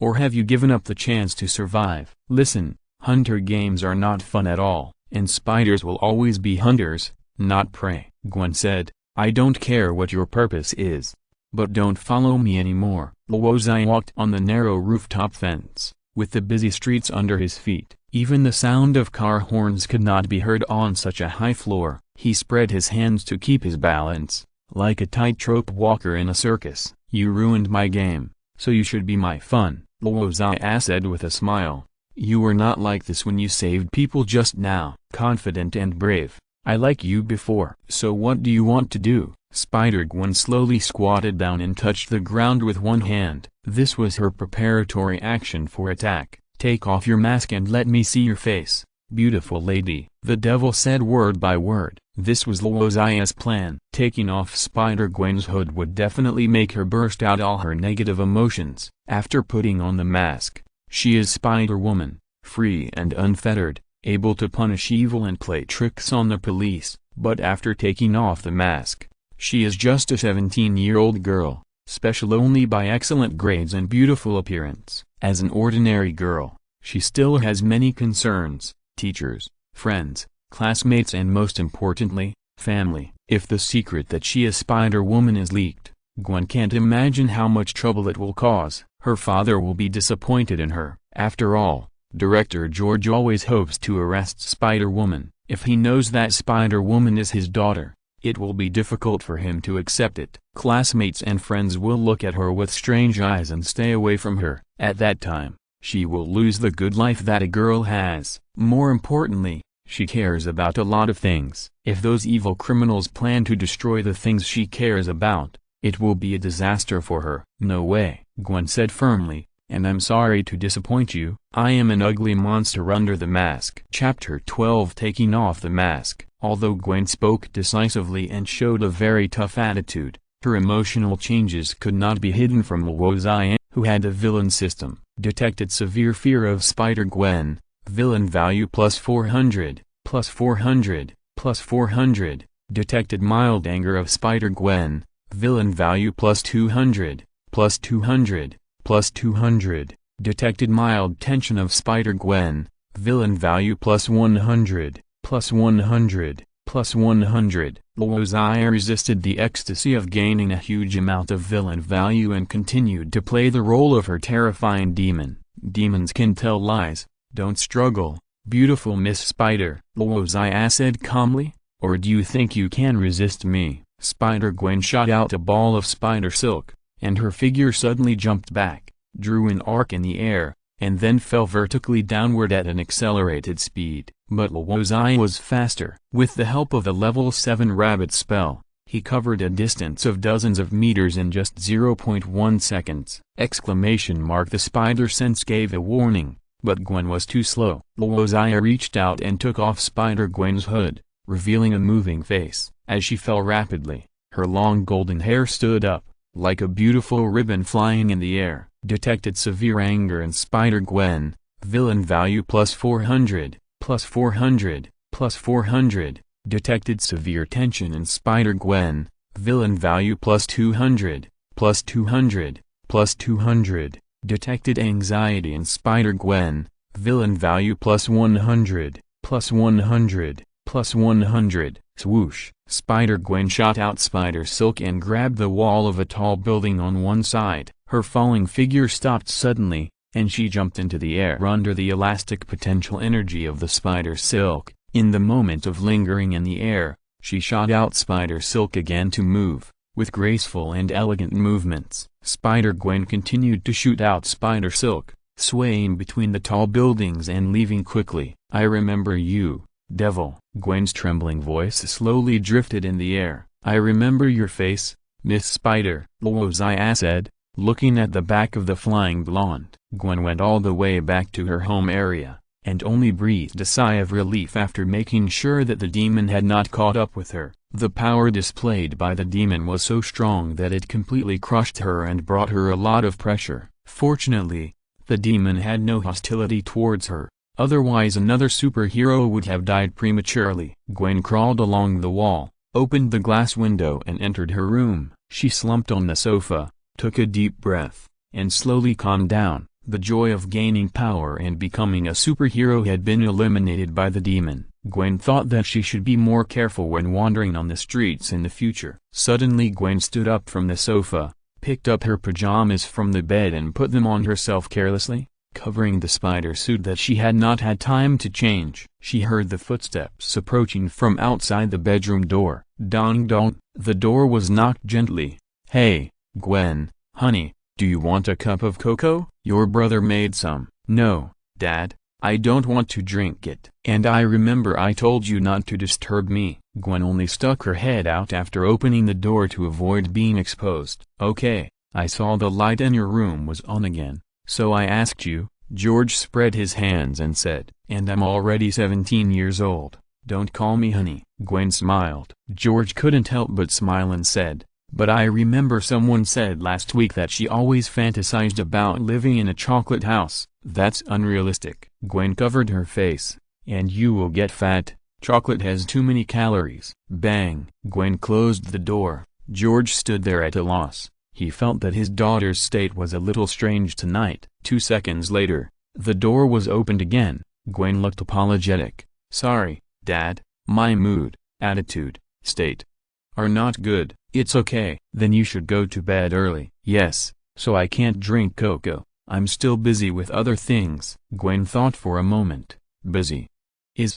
Well, I have menstrual cramps. Now I feel very uncomfortable. And my mood is a little fluctuating. Okay, I know. George nodded and said, no, you won't know. No, I understand. Okay, thank you for understanding, Gwen said, leaning against the door frame. Good night, Dad. Good night, sweetheart. Gwen smiled helplessly and closed the door. After returning to the room, she slowly took off her pajamas and the spider suit inside. She lay on the bed holding the doll and wrapped herself in the quilt. But the devil's words still lingered in her ears. I remember your face. Gwen was a little overwhelmed. Now her emotions were very complicated, fearful, worried, confused, and confused. The devil was obviously something she couldn't fight, but the devil had determined her true identity under the spider hood. Obviously, the devil had entangled her with full malice. Gwen was very worried about this. For example, Would she see the devil sitting in her room and staring at her when she opened her eyes tomorrow morning? Or would the devil reach out to her family? Gwen didn't even dare to think about it. If her family was hurt because of her, she would definitely find it hard to let it go for the rest of her life. I don't know how long it took. It was late at night, and Gwen hadn't fallen asleep yet, and she hadn't even adjusted her confused mentality. Gwen stretched out a hand from under the quilt and grabbed the phone on the bedside. It was 23:59, very late. She opened her address book and scrolled through it. As a top student and a school beauty, she was a veritable celebrity at Midtown Institute of Technology. Moreover, she entered society early and not only liked social practice activities, but also interned in companies. She had many contacts, and her address book was full of people. Mary Jane Watson, Betty Brant, Gloria Grant, but it was difficult for her to find someone to talk to late at night and eliminate her troubles and negative emotions. These people were ordinary graduates, and most of the graduates faced troubles in their studies, family, and love. No one could understand her. Suddenly, Gwen searched for L for some reason, and her finger stopped on the phone number of Luo. Gwen remembered that she also knew an abnormal graduate, Luo Xia, the mysterious transfer student. He possesses excellent personal force. Whether it is the school bully Fleischer or the gangsters he met on the subway, Luo Xia can easily deal with them. This alone is not something that ordinary graduates can do. He advocates violence, is indifferent to people, and never wastes time on things that can be solved with fists. And it was because of him that Gwen was bitten by a mutant spider and became Spider-Gwen. Until now, Gwen is not sure whether her mistaken entry into the laboratory was a coincidence or premeditated. But Gwen's finger stopped on the dial key. She didn't know whether she should dial the phone. It is very important to read the new book. Please support it. Chapter 13 Late Night Telegraph. In Queens, a row of single-family villas was built. Luo Xia had just finished washing and laying down after returning home. The demon mask also lay quietly beside him. In the weak light, every line and every detail on the mask was vivid. In this dark and quiet night, the terrifying and hideous demon mask lying on the white sheets looked particularly weird. Tonight is a harvest night. The villain system shows that Luo Xia's villain value harvested tonight has exceeded 20,000, of which nearly half of the villain value was obtained from Spider-Gwen. Luo Xia tasted the sweetness for the first time. Now he pays more attention to the information about superheroes, because they are all moving treasures. Of course, Spider-Gwen has attracted most of his attention. Before discovering a new superhero, Luo Xia decided to hold on to Spider-Gwen and make the most of it. A fluorescent blue 3D interface appeared in front of Luo Xia's eyes. Now his total villain value has reached 30,000, which can be said to be very rich. He opened the villain value mall and searched for the keywords spider silk launcher and spider suit. Luo Xia would not forget the biggest contributor to his harvest tonight. He decided to buy some practical equipment and give it to Spider-Gwen in the right time and in the right way. And he was indeed a bit too much to take off Gwen's spider mask. After all, people who don't wear masks want to expose their true identity to others. The spider silk launcher and the spider suit greatly increased Spider-Gwen's combat power. In the comics, various Spider-Man will appear in battles where the spider silk launcher has problems. Either the launch failure or the failure to be waterproof and electrical. They will always upgrade after suffering, and Spider-Gwen can avoid many detours with Luo Xia's help. And the effectiveness of the spider suit is needless to say. Each Spider-Man's first-generation suit is made of elastic fiber. Whether it is material, craftsmanship or function, it is not up to standard. Compared with the equipment of other superheroes, it is much inferior. No wonder Iron Man calls Spider-Man a pajama baby. Captain America's shield, Iron Man's suit, Thor's hammer. These artifacts are what superheroes should have. Luo Xia found these equipment in the villain system mall, but each one was expensive. For example, the price of the advanced spider silk launcher was 7,500 villain value. The function description said that it could launch multifunctional spider webs, such as capture webs, spider silk bullets, and electrified spider webs. It was not only of good quality, but also waterproof, fireproof, and electric-proof. If Spider-Gwen was equipped with it, It should be more than enough to deal with subsequent minor villains such as Dr. Connors and Electro. The price of the multifunctional spider suit was even 30,000 villain value. This spider suit not only enhanced its defense and could resist bullets and ordinary bombs, but was also equipped with spider drones, gliders, one-button body-fitting devices, thermal imaging systems, etc. Of course, the mall also sold the MK series of spider suit, which had fewer functions but was much cheaper. Luo Xia closed the mall silently after seeing the high price. He would wait until he earned more villain value from Spider-Gwen before talking about equipment. Good night. Luo Xia's fingers brushed the demon mask beside him. Just when Luo Xia was about to fall asleep, the phone on the bedside suddenly rang. He took a look at the incoming call information. It was Gwen. Luo Xia couldn't help but wonder, why did Gwen call him late at night? Maybe Gwen was scared by his demon today and couldn't sleep at night, so she called to chat and find a sense of security? But this was a little funny in Luo Xia's eyes. After all, Gwen's fear was also caused by him. Luo Xia answered the phone, turned on the speaker and put it next to the pillow. He didn't say anything. Gwen was inexplicably nervous when she saw the phone was connected. Suddenly she remembered the scene in the Osborn group, in the laboratory full of mutant spiders. Luo Xia stood behind her, and she trembled slightly when their skin touched. At this moment, the wonderful feeling is still very clear when she recalls it, as if a weak current passed through her body, making people inexplicably throbbing. Since that day, they didn't meet much, mostly in study groups. Gwen recalled that she had been avoiding Luo Xia subconsciously, and Luo Xia's reaction was even colder than hers. He treated her just like the other girls on campus, and even more intimately with Hannah. This made Gwen more or less disappointed. After all, girls of this age care a lot about their charm and their attraction to boys. Even Gwen, who was used to the courtesy of boys, was no exception. Gwen didn't know how to start the conversation. She just wanted to talk to someone, and it didn't matter what she said. Luo Xia. Gwen called softly tentatively. If it weren't for Luo Xia's slight breathing in the receiver, she would have suspected that the person on the other end of the phone had fallen asleep. Yes, Luo Xia said lightly. Luo Xia's response was a little cold,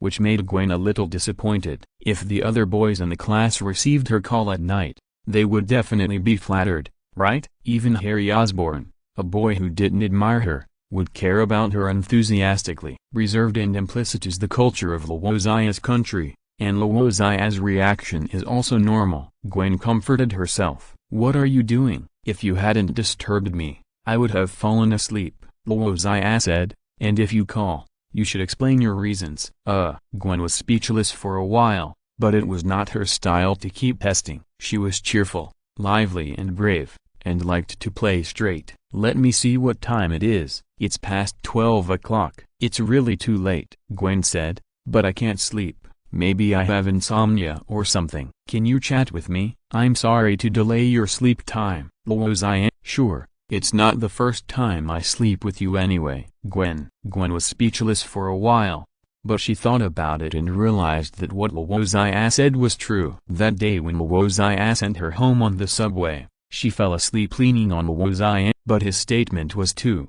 ambiguous. I've been under a lot of pressure lately. You know, there are a lot of things going on at school and with Dr. Connor's team, and I encountered another difficult problem today. Don't think too much about academics. Many things are so stressful that it's hard to breathe, but it's also hard to give up. There are always reasons of one kind or another. Sometimes I really worry, afraid that I'll mess everything up. Gwen talked a lot, and Luo Xia listened patiently. You're just a middle school student, not a superhero. Don't put too much pressure on yourself, Luo Xia said softly.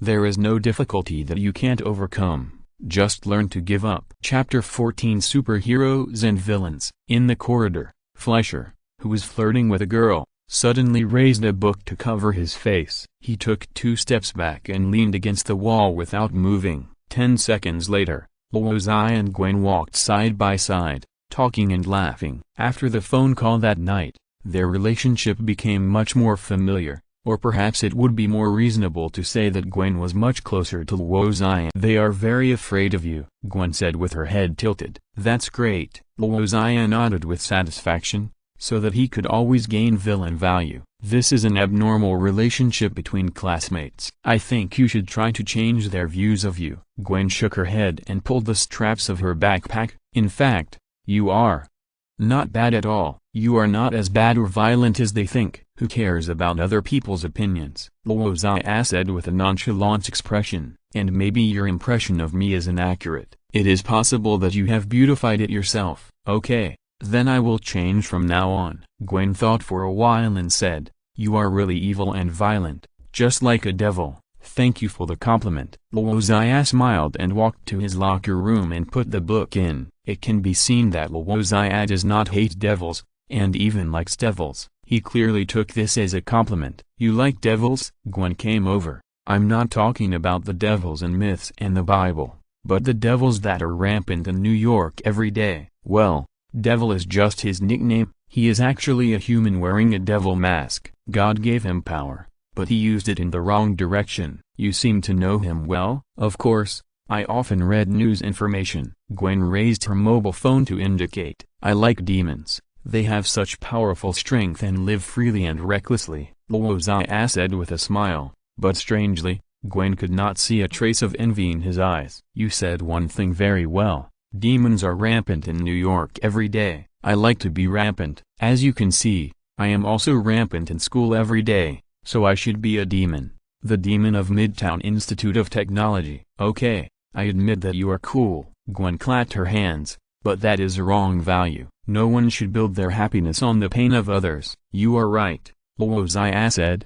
Please stick to it in the future. Gwen did not expect Luo Xia not to refute her. Luo Xia locked the locker and turned to leave, and Gwen came up again. What do you think of Spider-Woman? Her face was full of expectation, and her eyes were shining. Spider-Woman? Luo Xia paused for a second. Yes, yes, yes. Gwen nodded frantically. She's terrible. Luo Xia sighed. Crime, selfish, stupid. I don't want to use these negative words to describe a person, but Spider-Woman is just that bad. Gwen's smile froze. She played the police around, causing traffic paralysis. She hung citizens on the bridge with spider silk and ignored them, causing the fire department to spend half an hour to rescue them. Gwen's face was already black, but Luo Xia continued.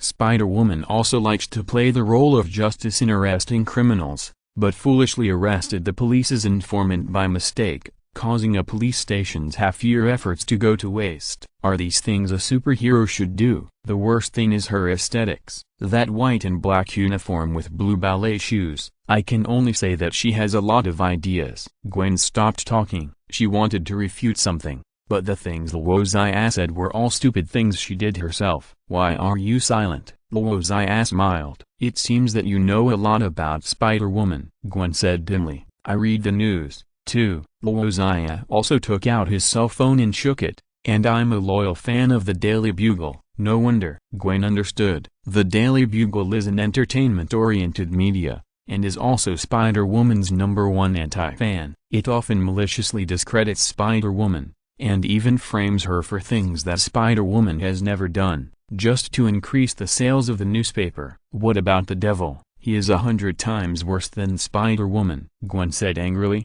You have a double standard. This is unfair. The devil is not a superhero. He is an evil villain. Luo Xia shrugged. Can the criteria for judging villains and superheroes be the same? Gwen was speechless. Compared to other villains, the devil has not committed terrorist cases. He is not the murderer of serial killers, and has never robbed banks and gold shops. As for drugs in the underworld, he has nothing to do with them. Luo Xia said. Even the devil has done righteous deeds as a villain. He solved a kidnapping case, often helps lone girls on the street, and teaches drug addicts a lesson. Luo Xia concluded with a smile. Compared to him, the devil is simply the kindest, most law-abiding, and most civic-minded villain. He has great power, but the harm to society is far less than that of some gang leaders. As for occasionally causing some trouble to the police, it is acceptable. You don't want the devil to decide to destroy the earth and all mankind on a whim one day,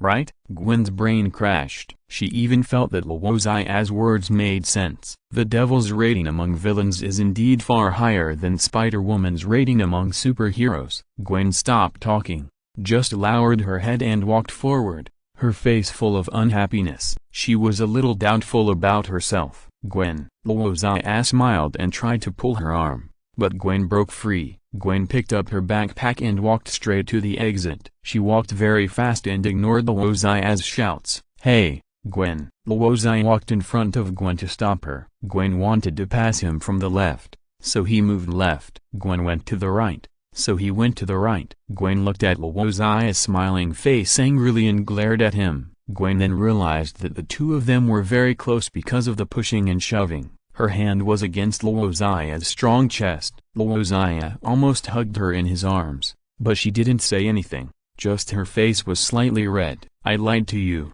Actually, I just lied to you, Luo Xia said seriously. Spider-Woman is actually great. She is brave and just. She fights criminals and helps the weak. It is normal for a new superhero to make some mistakes at the beginning. By the way, the white and black battlesuit is cool, and the blue ballet shoes are the finishing touch. It can definitely be on Fashion Week. Every citizen hopes that when they encounter danger, the beautiful Spider-Woman can come down from the sky to save them. Lie. You haven't seen Spider-Woman take off her mask. How do you know she is beautiful? Gwen pouted slightly, looking at her back, figure, temperament, etc. Someone as kind as her must be a great beauty. Luo Xia said. Like you, Gwen. You were just saying that to make me happy, Gwen said, shaking her head. It doesn't matter. Luo Xia looked into Gwen's eyes and said, you like Spider-Woman, so I will like her too. That's it. Gwen lowered her head. Oh, thank you to book friend for the reward.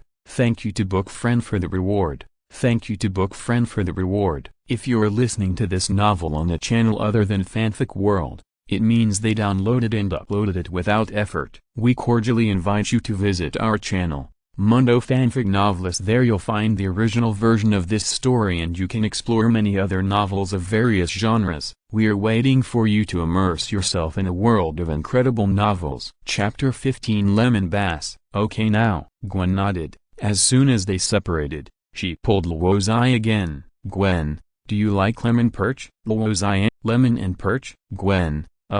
Yes. It's a way to cook fish. Luo Xia. It sounds good. Maybe I'll like it. That's great. Gwen took off her backpack and opened it. With trembling hands, she found a piece of paper and a pen, wrote down a string of addresses, and then tore it off and handed it to Luo Xia. If you want, you can go to this place at 8 o'clock tonight, Gwen said, holding the pen. My mother will make lemon perch tonight. Okay. Luo Xia folded the note and put it in her pocket.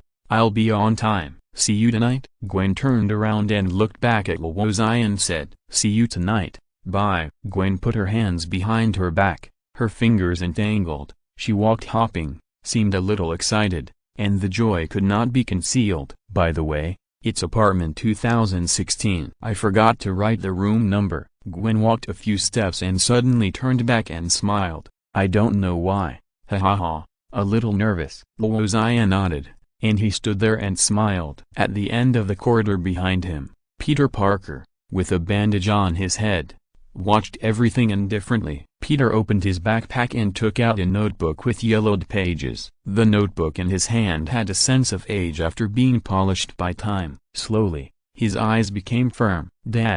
As night fell on New York, Luo Xia drove a somewhat old Ford car, crossed the Brooklyn Bridge, and came to Parklow Street in Manhattan. On the way, he met the police cordon, and many police cars gathered. It seemed that another big case had happened. If it was normal, he would definitely wear a demon mask to join in the fun and make a lot of villain points from criminals and police officers, but he was not in the mood tonight. Luo Xia came to a high-end apartment, and Gwen was already standing in the open space waiting for him. He changed the car lights and greeted Gwen. You can park the car here, Gwen instructed. She was wearing a purple slim-fitting sweater, with her blonde hair tied into a ponytail and neat bangs on her forehead. Back a little more. There's still a lot of room. Gwen looked very happy. Okay, perfect. Your driving skills are comparable to mine. Of course, Luo Xia didn't need Gwen's instructions at all. As soon as the car stopped,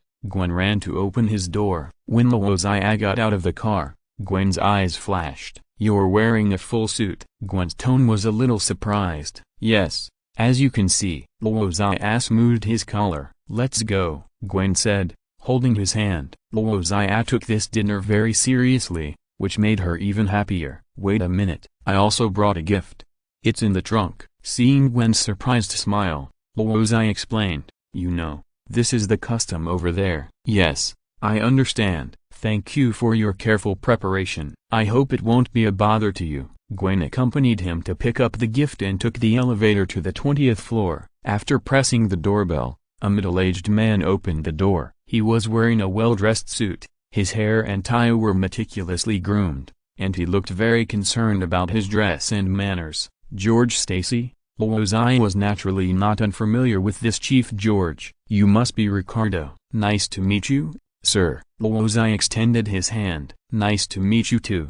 George had a serious face. He looked at Luo Xia. This was his habit as a policeman. George's initial impression of Luo Xia was very good. He was well dressed, and he didn't have many young people's very personal earrings and tattoos. He was also very calm. "You know." His eyes frightened the police subordinates and criminals. The two shook hands and let go. "Dinner will be ready soon," George said. "I hope you like the lemon sea bass." Gwen took Luo Xia to her room first. "Did my father scare you just now?" Gwen said helplessly. "Maybe because of his work. He is a bit serious." Luo Xia smiled and shook his head. If he changed into the identity of a demon, he would scare the serious Chief George. "Is this your room?" Luo Xia turned her head to look. "There are so many books." "Personal hobby." "Many of them are literary classics and books on biochemistry." Gwen sat on the sofa and stretched her body. Even the smartest people in Midtown Tech need to work hard to acquire knowledge. Luo Xia stood in front of the bookshelf.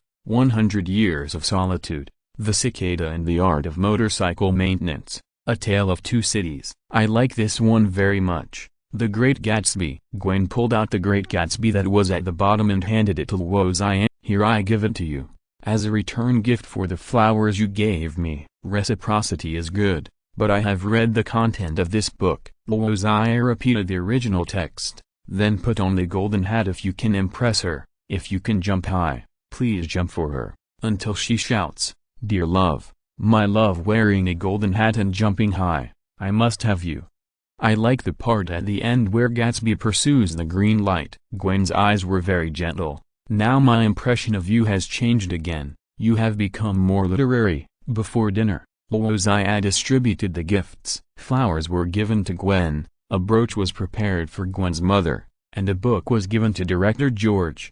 Luo Xia prepared two newly released PlayStation 11s for Gwen's two younger brothers, which instantly won them over. Seeing the ambiguous eyes of his brothers, Gwen could only look at Luo Xia awkwardly. After a round of greetings and inquiries, Gwen's mother asked George to talk about work to warm up the atmosphere. "Dad, did you catch that Spider-Woman?" Gwen's brother Howard asked immediately. Children are most interested in superheroes. This topic made Gwen a little uncomfortable. She subconsciously turned her head to look at Luo Xia. Luo Xia was concentrating on using a dinner knife to deal with the sea bass, as if this topic could not attract his attention. "And the devil. My classmate's brother was bullied by the devil. The devil stuffed him into a roadside trash can. He is such a bad guy." George put down his knife and said, "The police haven't caught them yet, but we won't give up. Whether it's Spider-Woman or the devil, as long as they are criminals who threaten the safety of citizens,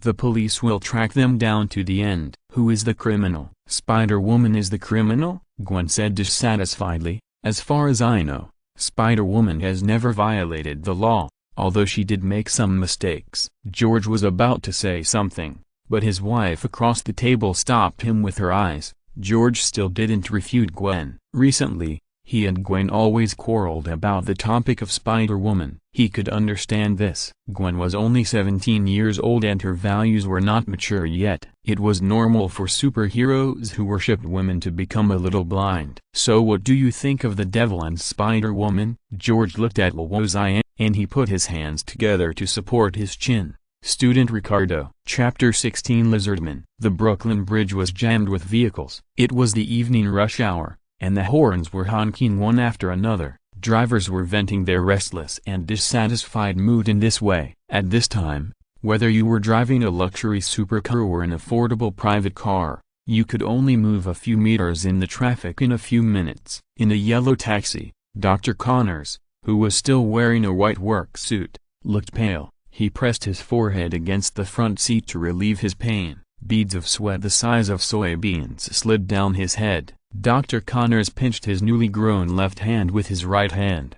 The white cortex on the newly grown left hand kept falling off, and then there was severe pain. "Hey, sir, are you okay?" The taxi driver noticed that something was wrong with the passenger in the back seat, and he asked tentatively, "It's okay, I'm fine." Dr. Connors' voice was hoarse, but the taxi driver felt that the voice was like the roar of a beast. The driver carefully looked through the rear-view mirror to observe the passenger in the back seat, and suddenly he was startled. Connors' neck and half of his face turned blue, and the blue color continued to spread, like a monster in a movie that was transforming from a human to a beast. "Sir, you look very bad.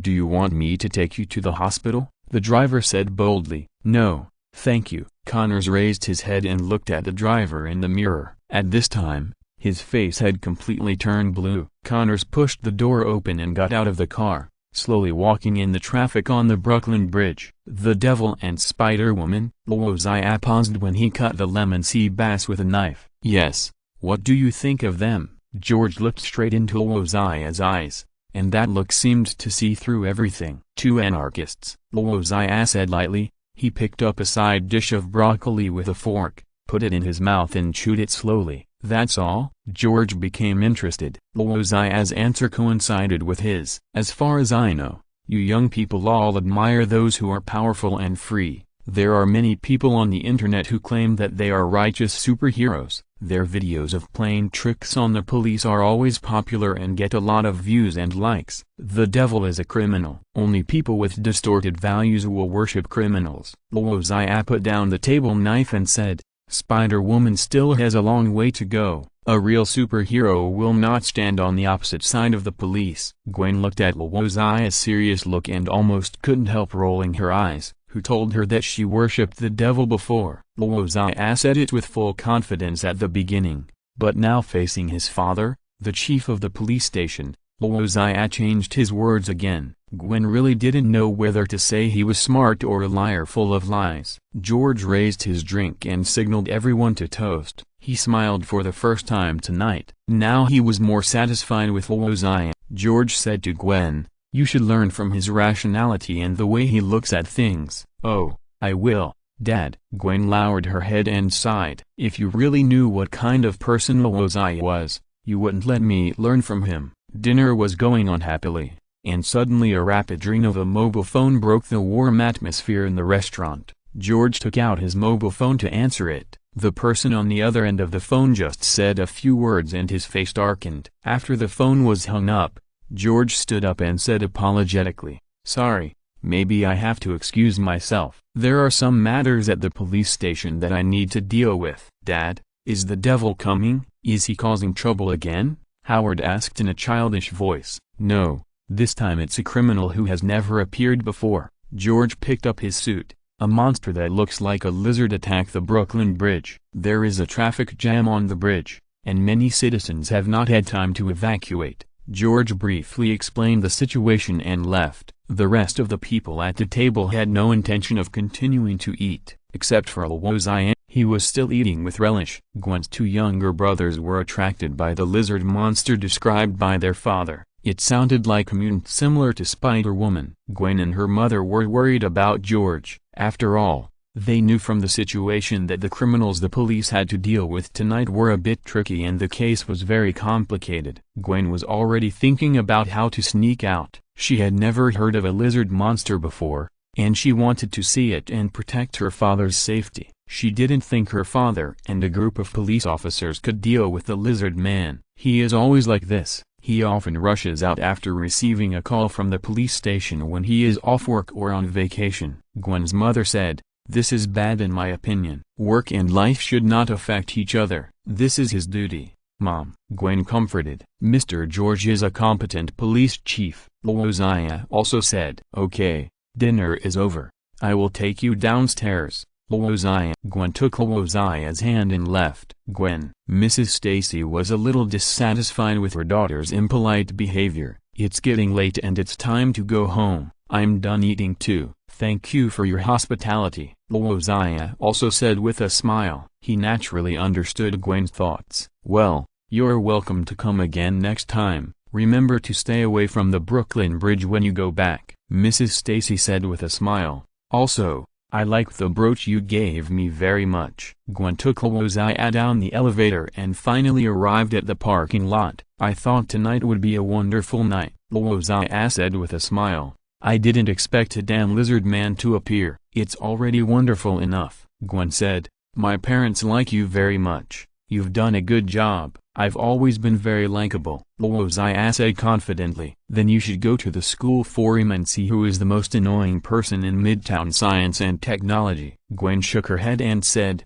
"I won't tell you that your name is at the top of the list. Be careful on the road. Bye." Gwen stepped back to the side of the road and waved. "See you tomorrow." Luo Xia drove out in the Ford. Before the Ford left Parklow Street, Luo Xia looked up and looked out the window. A white and black figure crossed the street. The driver who was waiting for the red light was also attracted by the voice. "It's Spider-Woman." Someone pointed to the sky and said loudly. Spider-Woman continued to shoot out spider silk that swayed between buildings, and soon disappeared at the corner of the street, in the direction of the Brooklyn Bridge. Luo Xia loosened his seat belt and unbuttoned his suit one by one. He slowly took out a demon mask from his clothes. Chapter 17 Police Devil. Spider-Gwen landed along the iron rope of the bridge. Now the police were confronting the monster lizard man on the bridge. Many citizens could only get off the car and flee the battlefield in panic. "Fire!" Chief George of the police team ordered, and all the police officers fired at once, and stopped the attack only after the magazine was emptied. The bullets shot at the lizard man and splashed dense sparks. His defense was not strong, and the bullets easily penetrated his skin, exploding into pieces of blood mist. But the lizard man's self-healing ability was too strong. His wounds healed at a speed visible to the naked eye. The bullets embedded in his body were pushed out and fell on the asphalt road with a crisp sound. This scene shocked everyone. Ordinary police firearms can only cause damage to him, not fatal injuries, but the severe pain instantly angered the lizard man. The lizard man roared, and he actually lifted a taxi weighing more than 1 ton and smashed it into the area where the police were. This made everyone see his huge power. Fortunately, the lizard man's aim was not very good, and the police officers reacted quickly, so no casualties were caused. Chief George organized the police officers to start shooting again. He had deployed heavy firepower weapons for support. Any carbon-based creature could not withstand the thing, and the lizard man was no exception. But the police's task was still arduous. They were responsible for pinning the lizard man on the Brooklyn Bridge and waiting for the heavy firepower weapons to arrive and kill him. If the lizard man entered the city, it would be no less than a small disaster. At that time, the property and personal safety of many citizens would be threatened. The angry lizard man rushed over to face the barrage of bullets. The police officers dodged one after another, but the lizard man was too fast. Several police officers were seriously injured by his claws and tail sweeps and lost their ability to move. Bang, bang, bang. The brave Chief George shot with the Colt law enforcer revolver, attracting the lizard man away from the injured police officers. Although Chief George was in middle age, his movements were still agile. He dodged several attacks from the lizard man, but at the same time he was forced into a dead end by the lizard man. The police officers behind him also tried to shoot to attract the lizard man's attention, but this lizard man seemed to have a high intelligence and focused all his attention on Chief George, who was the leader of the police officers. The lizard man swung his tail to attack, and Chief George had no choice but to hide in the police car behind him. The police car was almost overturned by this attack, and the body of the car was seriously deformed. The lizard man jumped onto the police car and slowly tore open the roof with his claws. Chief George calmly changed bullets and fired in the shaking car body. The doors on both sides were damaged and could not be opened normally. The lizard man seemed to be able to pierce his head with his claws in the next second. Spider-Gwen kicked the lizard man with the spider silk. The lizard man was kicked more than 10 meters away, and his body rolled several times on the asphalt road before stopping. Spider-Gwen squatted on the roof of the car and stretched out his hand to Chief George, who was still in shock. "You look like you need help, Mr. Chief." Spider-Gwen easily pulled Chief George out of the scrapped police car. This was also the first time Chief George had close contact with the famous Spider-Woman. Chief George did not speak. After all, he had said in the media that he would definitely send Spider-Woman to prison, but now she saved him. If he knew the truth and knew that it was Gwen who just rescued him from the lizard man, his psychological journey would be very exciting. Although Spider-Woman was also on the police's arrest list, there was now a more important, more destructive and more harmful target: Lizard Man. Chief George quickly put aside his prejudice and decided that the police and Spider-Woman would cooperate to complete the task of restraining the Lizard Man. Otherwise, with the current strength of the police, let alone restraining the Lizard Man on the Brooklyn Bridge, it would be difficult to survive in the hands of the Lizard Man. "Let your people stop shooting. I don't want to be injured by mistake," Spider-Gwen said and walked towards the Lizard Man. She deliberately reduced contact with her father George, otherwise it would be bad if he found a flaw. "Stop shooting." Chief George immediately gave the order. He decided to wait and see the battle between non-human forces. "Hey, Mr. Lizard, can we talk?" Spider-Gwen said. "You look sick and in a bad condition. Do you need my help?" Gwen judged that the lizard man in front of her was also a creature whose human genes were changed. Either he was injected with some kind of serum, or like her, he was bitten by a radioactive lizard. Gwen felt lucky. At least she didn't turn into a human spider. She could even imagine the ugly appearance of a human spider, like the lizard man in front of her, whose appearance was a mess. The lizard man responded to Spider-Gwen with a flying car. Spider-Gwen didn't dodge but easily caught the car and put it on the road. She wanted to communicate with this lizard man to see if she could get some useful information,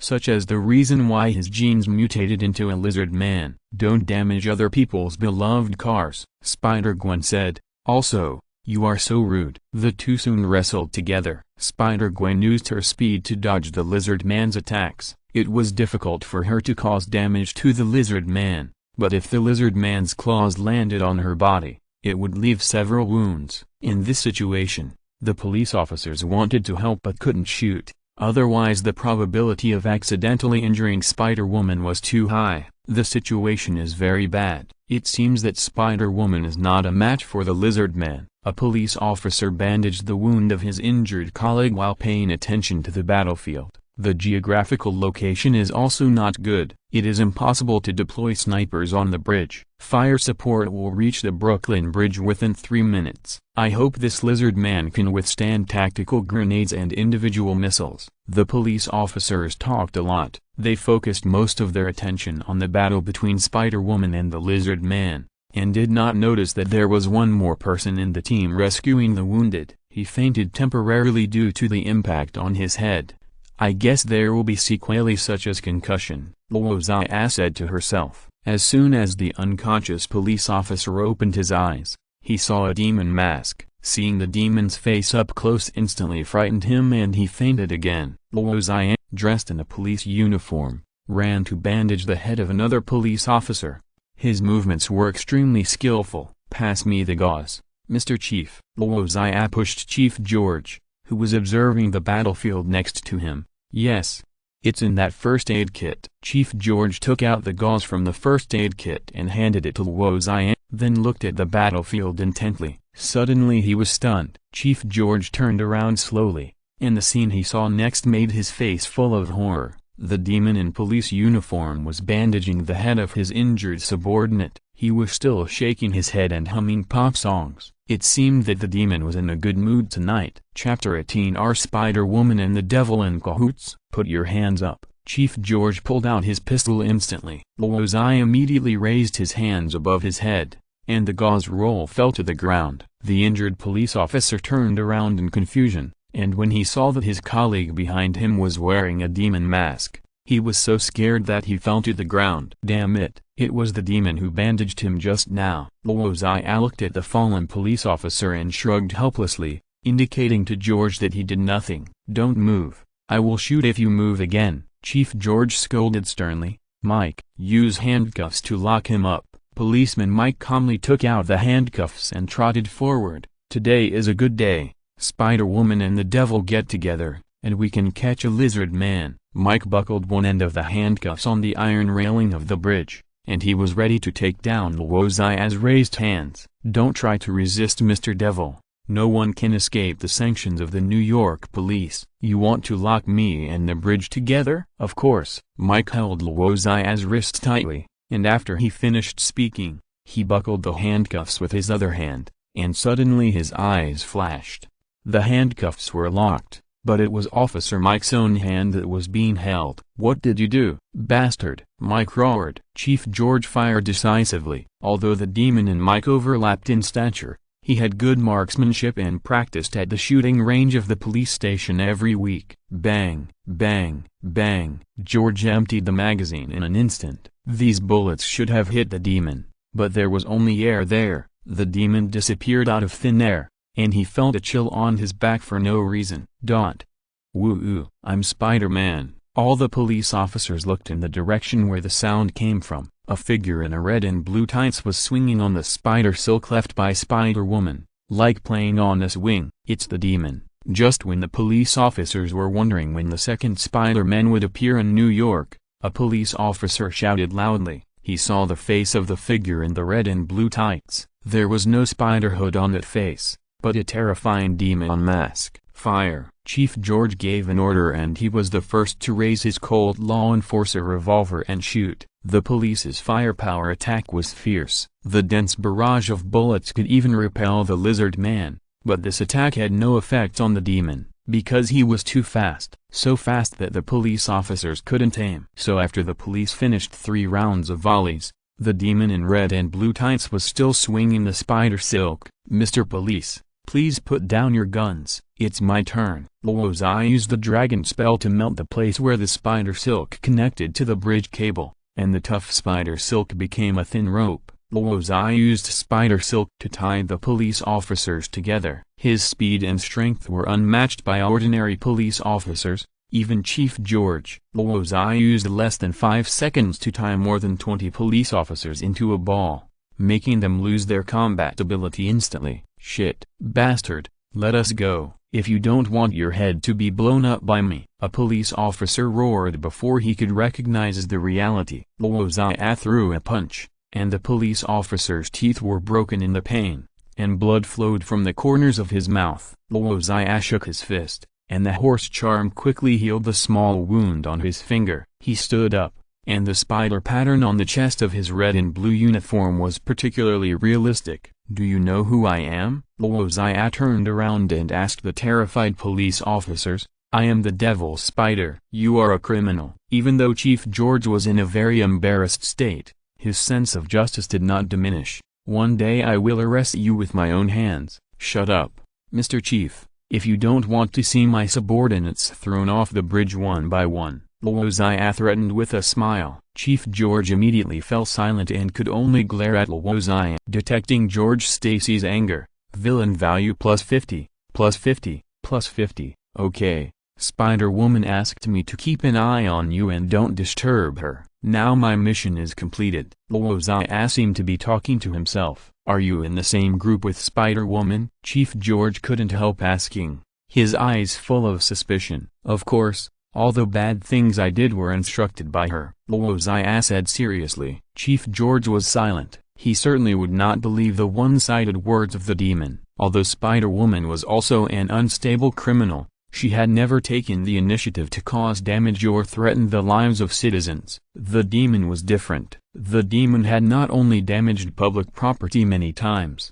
but also caused many deaths. Although the dead were all criminals, the crimes committed by those criminals were not punishable by death according to the law, and only the court could judge them. In comparison, the demon's danger level and importance in the eyes of the police were greater than the lizard man who caused damage on the Brooklyn Bridge tonight, and far greater than Spider-Woman. In fact, Spider-Gwen had been paying attention to the game between the demon and the police. She had discovered it since the demon had a conflict with her father George, but she was entangled by the lizard man for a while and could not get away. Now the police were easily solved by the demon. Spider-Gwen was overwhelmed by this scene. She couldn't even solve a lizard man, let alone the demon who appeared in the middle. Fortunately, the demon and the lizard man were not in the same group. Spider-Gwen was sure of this. A freak like the demon must be a lone walker. Spider-Gwen was distracted by the demon on one side and was caught by the lizard man. He swept his tail and attacked,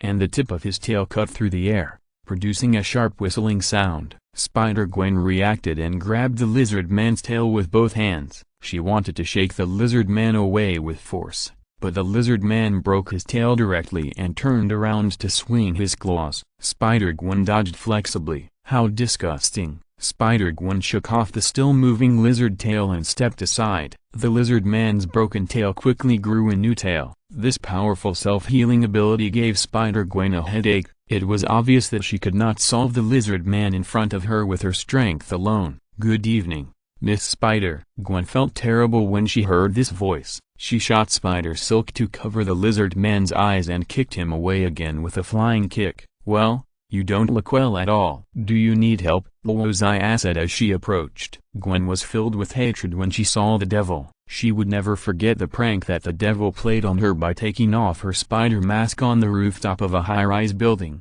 "Can you deal with this lizard?" "Of course, we are in the same group. It is normal for us to fight side by side." Luo Xia patted his chest and said, "We, in the same group?" Gwen obviously disagreed with this statement. "Well, it doesn't matter. The big lizard is coming again." The lizard man ran towards the two of them standing on his legs. "Thanks to the book Friend Sunset for the gentle reward." New book, please read it. Chapter 19 Supervillain. From this detail, Luo Xia could tell that the lizard man in front of him should have just mutated, and the animal's genes could not completely abolish the human's living and exercise habits. He could not directly conclude that the lizard man in front of him was Dr. Connors with a broken arm, because even Spider-Man became Spider-Gwen, and the world changed a lot because of his arrival.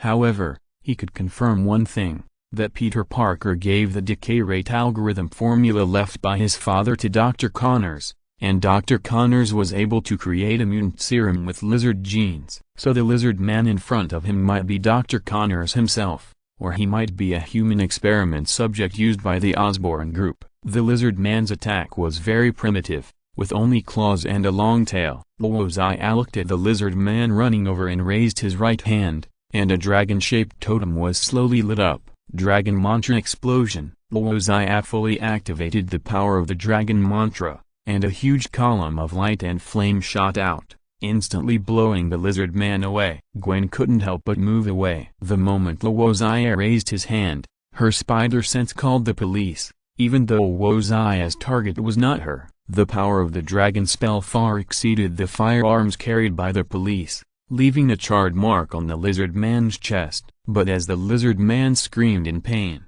the wound on his chest was recovering at an astonishing speed. It seemed that the attack power of the unsealed dragon spell was not enough to cause fatal damage to the lizard man. Luo Xia started his next attack without hesitation, and two lasers shot out from his eyes. Pig spell middle dot laser. The lizard man was hit by two lasers, and two bloody wounds appeared on his chest. Green blood flowed on the asphalt road. Gwen was shocked by the new attack method used by the demon. The powerful demon seemed to have many hidden powers that had not yet been revealed in front of her. This made Gwen a little discouraged. After all, she was vindictive, and her enemy was so powerful and mysterious. The strength shown by the demon now seemed invincible. The lizard man slowly got up from the ground. Luo Xia was a little helpless when he saw his wounds healing by himself. Now it seemed that the lizard man's recovery ability was far greater than the unsealed horse charm he had. But it was strange that the lizard man did not attack again after getting up,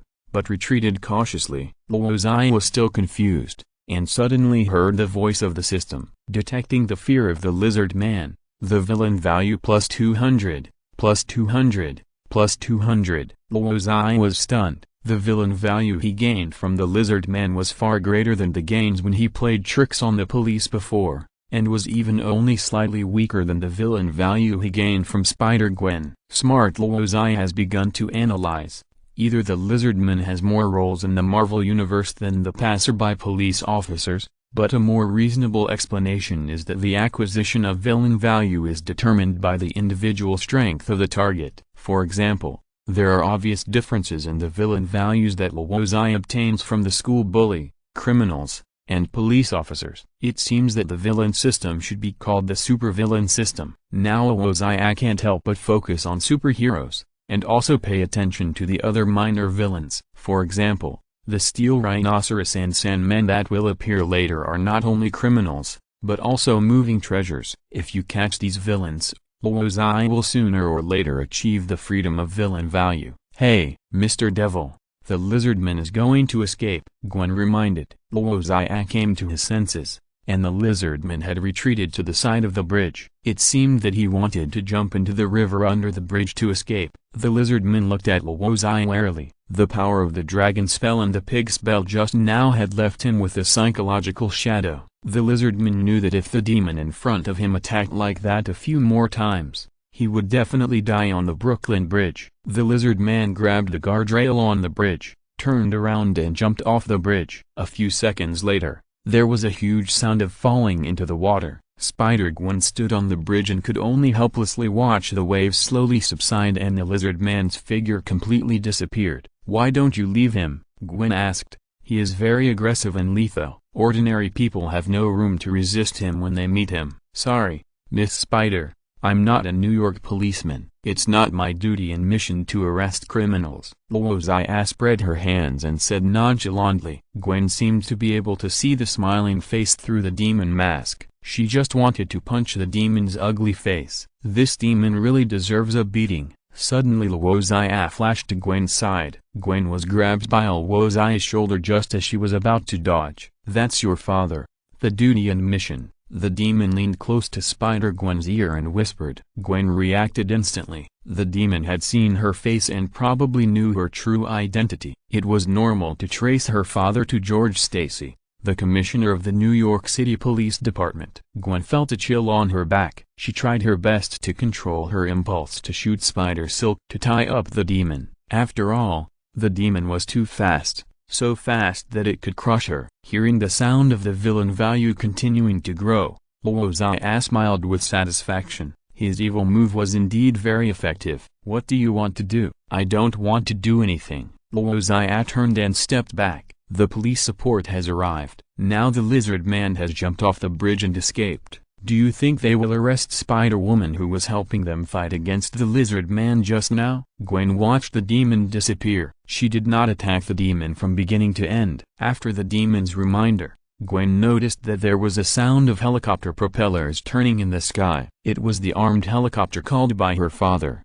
Chief George. Gwen did not hesitate. She immediately shot out Spider Silk to grab the steel bridge and escape from the scene. The demon's reminder was correct, and she also knew her father George's determination to catch Spider-Woman. The police officers were tied up by Luo Xia's Spider Silk. They could only watch Spider-Woman disappear from their sight after swinging a few times. The Lizard Man, the Devil, and Spider-Woman left the scene one after another, leaving only more than 20 embarrassed police officers. There were still traces of damage on the Brooklyn Bridge, proving the battle that had just taken place. The armed helicopters approached, and the searchlights shone down on the police officers who were tied up in a ball. Chief George was blinded by the light and lowered his head. He felt great shame at this moment, but he knew that he still faced the same difficult challenges tonight. Following closely behind the police support were the major media, and the sense of smell of that group of people was like that of a hound, especially when the Lizard Man appeared.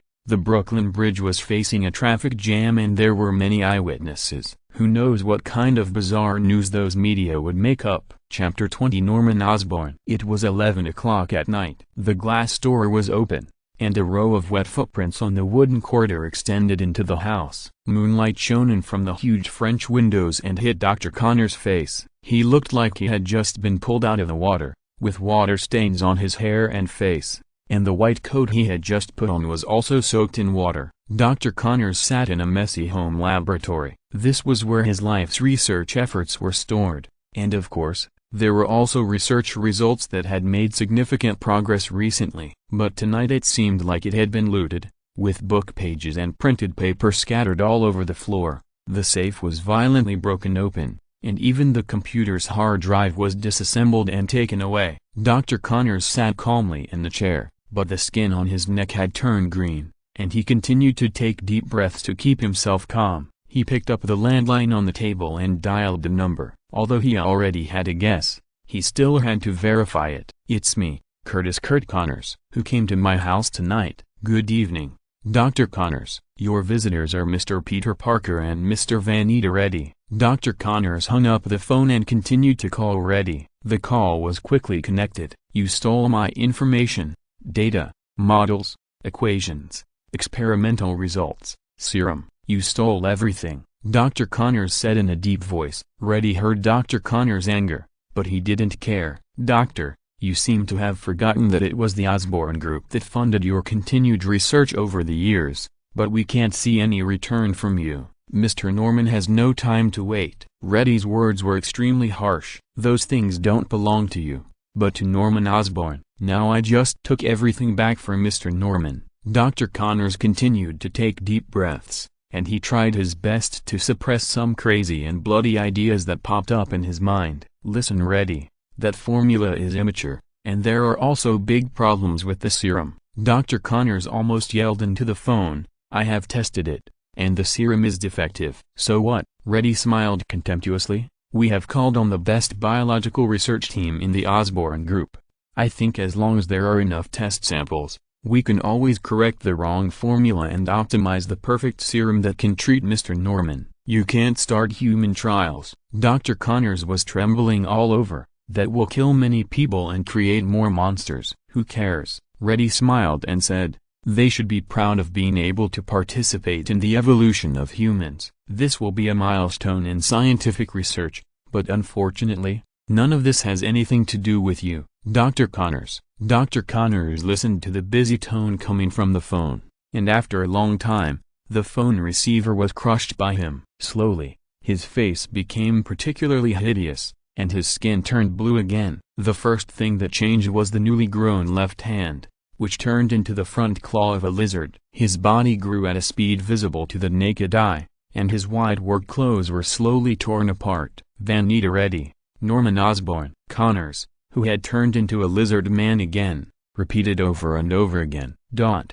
Reddy put down his phone, and the smile on his face disappeared without a trace. He stood on the upper floor of the Osborn building, overlooking the bright night view of New York. After a moment, he took out his phone and turned it to silent mode, then turned and walked into a luxury suite. "Sir, the experiment of lizard serum has been started. There are many soldiers with amputated limbs and disabilities in the Army hospital. As long as enough experiments are carried out, the serum can be optimized." Reddy bowed behind the desk and said respectfully, "Enough experiments." Norman Osborn's tone was very dissatisfied. Reddy was sweating profusely and could only remain silent. He did not dare to guarantee the progress of the experiment, because if Norman did not get the qualified lizard serum by the day he promised, he would lose his life as a punishment. "I've given you a lot of time, but you and Connors have only been able to produce a defective lizard serum over the years," Norman said in a cold tone.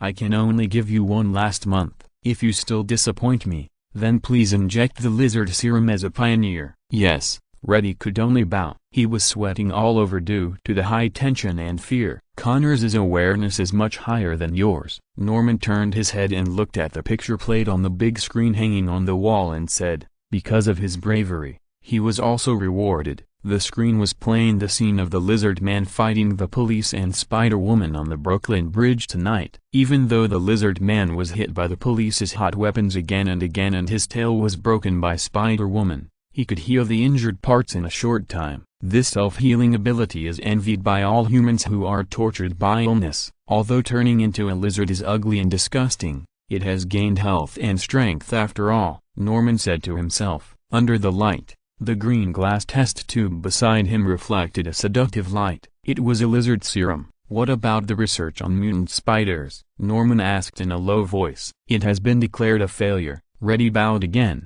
his head almost at the same height as the desk. I injected spider serum into human test subjects, but it failed. The entotoxin in spider serum has never been resolved. Norman did not speak. He did not look that angry, because he had been used to failure and setbacks over the years. The Osborn family suffers from a rare genetic disease that is incurable and fatal. Every generation of Osborn will die young because of this disease. As the president of the world's most powerful biotechnology company, Norman Osborn certainly did not want to accept this result. He used all his financial and material resources to seek a cure for the disease.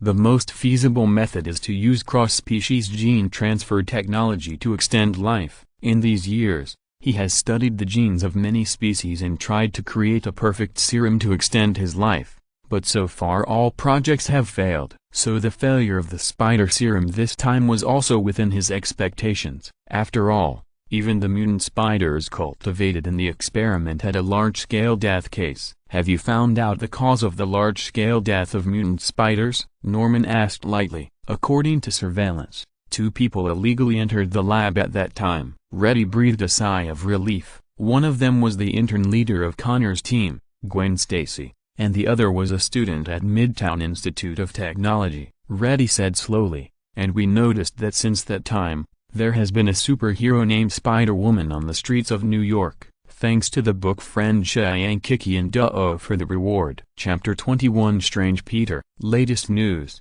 Tony Stark, CEO of Stark Industries, held his first press conference after his return. At the press conference, he stated that Stark Industries would stop its arms business. This was the news a few days ago, Gwen said, looking at the screen of Luo Xia's mobile phone. Since then, Stark Industries stocks have continued to plummet.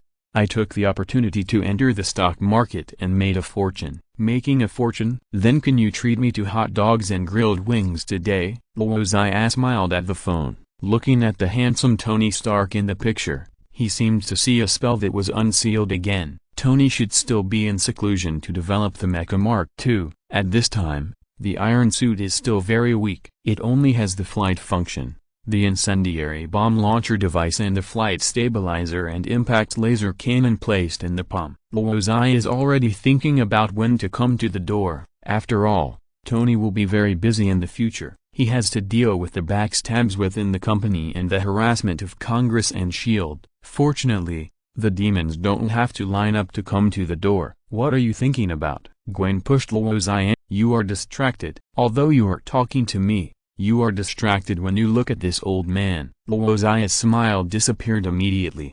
Watch out for your strange and abnormal remarks, Ms. Gwen. I am just telling the truth. The two walked side by side in the corridor, and suddenly a sound from the stairwell of the closed emergency passage attracted their attention. Gwen reached out to push the door, but it seemed that she couldn't push it open even if she tried her best. There must be something blocking the door behind. She stepped aside to make way and signaled Luo Xia to go up. Luo Xia pushed the door open with a little force. Gwen gave a thumbs up and showed an appreciative smile. Luo Xia smiled and didn't expose her. Now that his bull spell has not been opened, his strength alone is definitely not as good as Spider-Gwen, who can easily lift a car. It can only be said that Gwen now pays attention to these details and performs very well. But all of this seemed redundant and funny to Luo Xia, who was using the god's perspective. After a few glances at Luo Xia and Gwen, she understood what had happened, but Gwen's face was full of disbelief. The corridor was full of familiar faces. Parker and Fleischer were engaged in a school bullying in a hidden corner of this teaching building, but this time the identities of the bully and the bullied were swapped.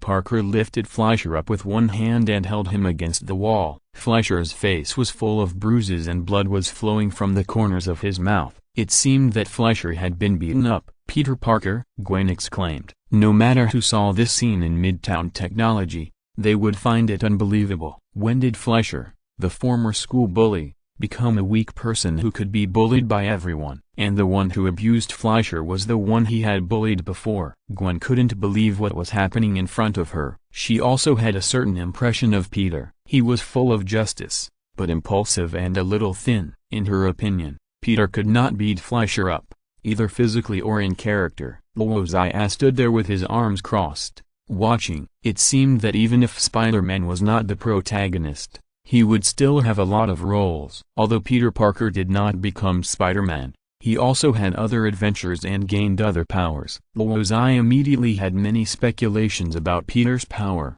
Venom Spider-Man, or Peter also injected the serum without authorization. Because Dr. Connors was able to complete the lizard serum because of Peter's decay rate formula, and Peter was originally a very smart person. Being able to make and optimize the spider silk launcher by himself can reflect his talent. Hearing the voice, Peter turned back and glanced at the two coldly. That look made Luo Xia feel a little uncomfortable, and Gwen felt as if she was stared at by a wild beast in the wilderness.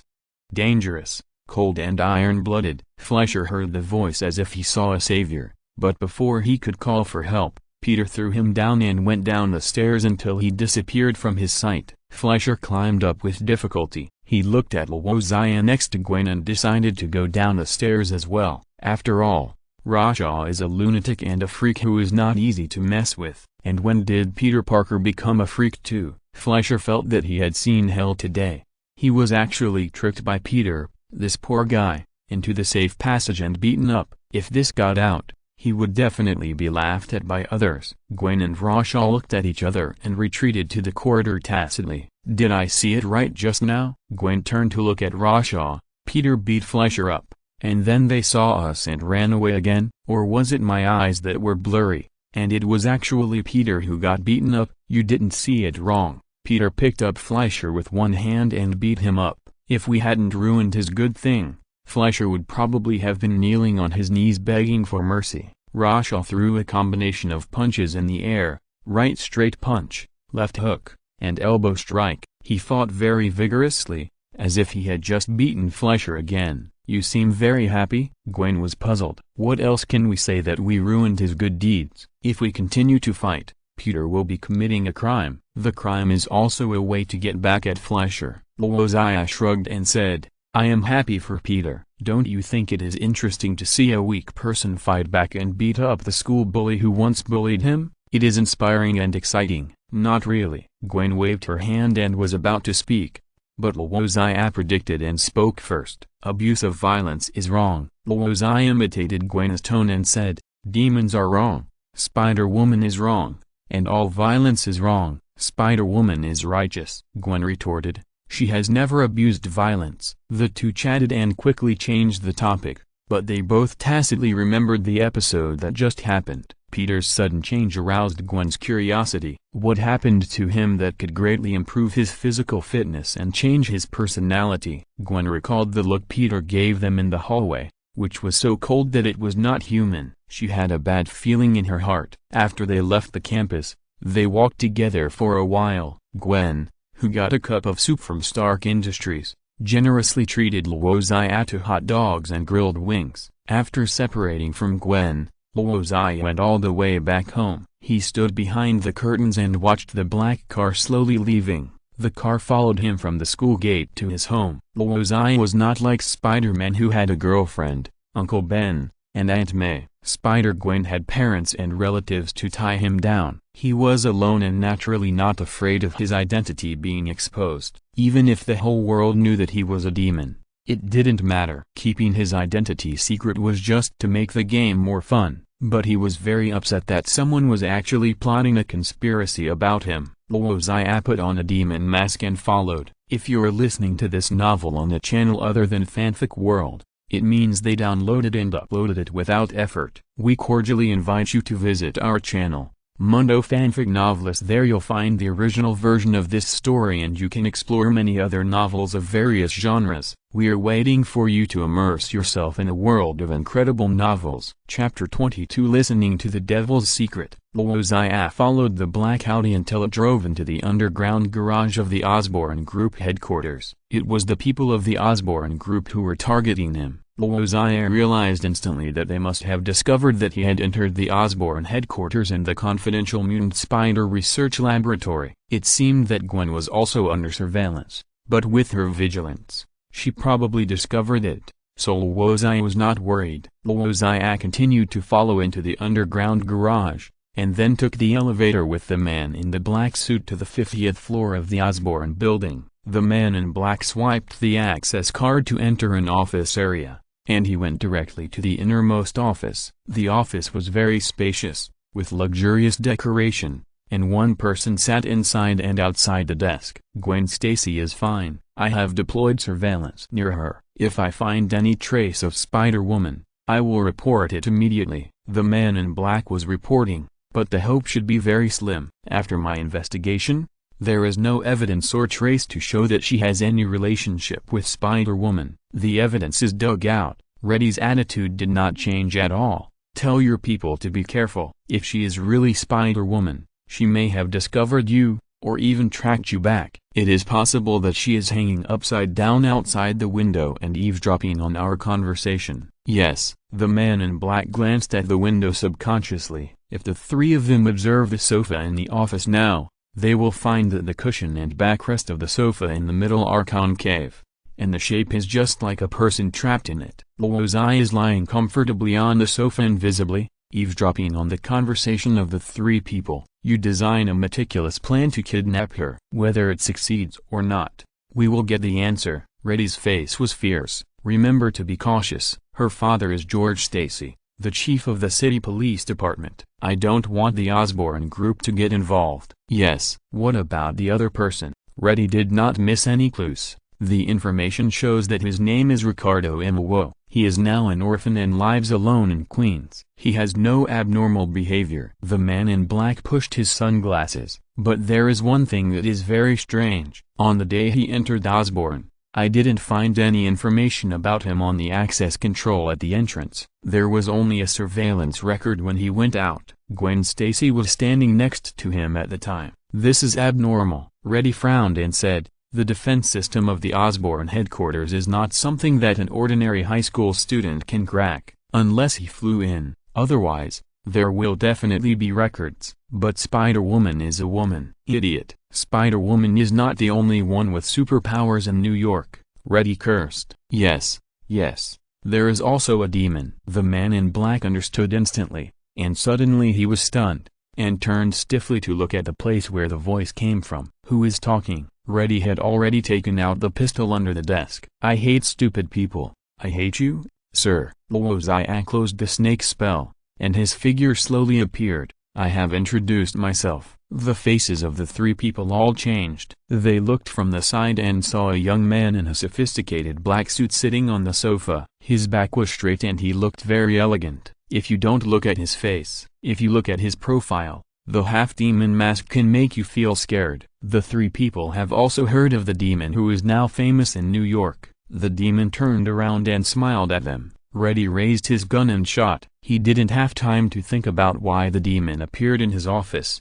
or what the demon's intention was. Bang, bang, bang. Reddy found that he had lost the target after firing 3 shots. The bullets hit the sofa and pillows, and the white down was flying wantonly. Reddy's eyes were full of horror. He looked at the horrified faces of the two people across the desk to make sure that he was not dazzled. He stretched out his hand to press the secret alarm button under the desk, and suddenly a hand gently fell on his shoulder. It was as if an electric current passed through his whole body. He trembled all over and dared not move at all. The two men in black also found the demon standing behind Reddy again. They put their hands awkwardly on their waists and dared not move. After a brief calm, they recalled the powerful superpowers of the demon in the video circulated on the internet. It was definitely impossible to hurt him with a pistol alone. The scene was deadlocked for a while, and every second was torture for Reddy. Mr. Demon, is there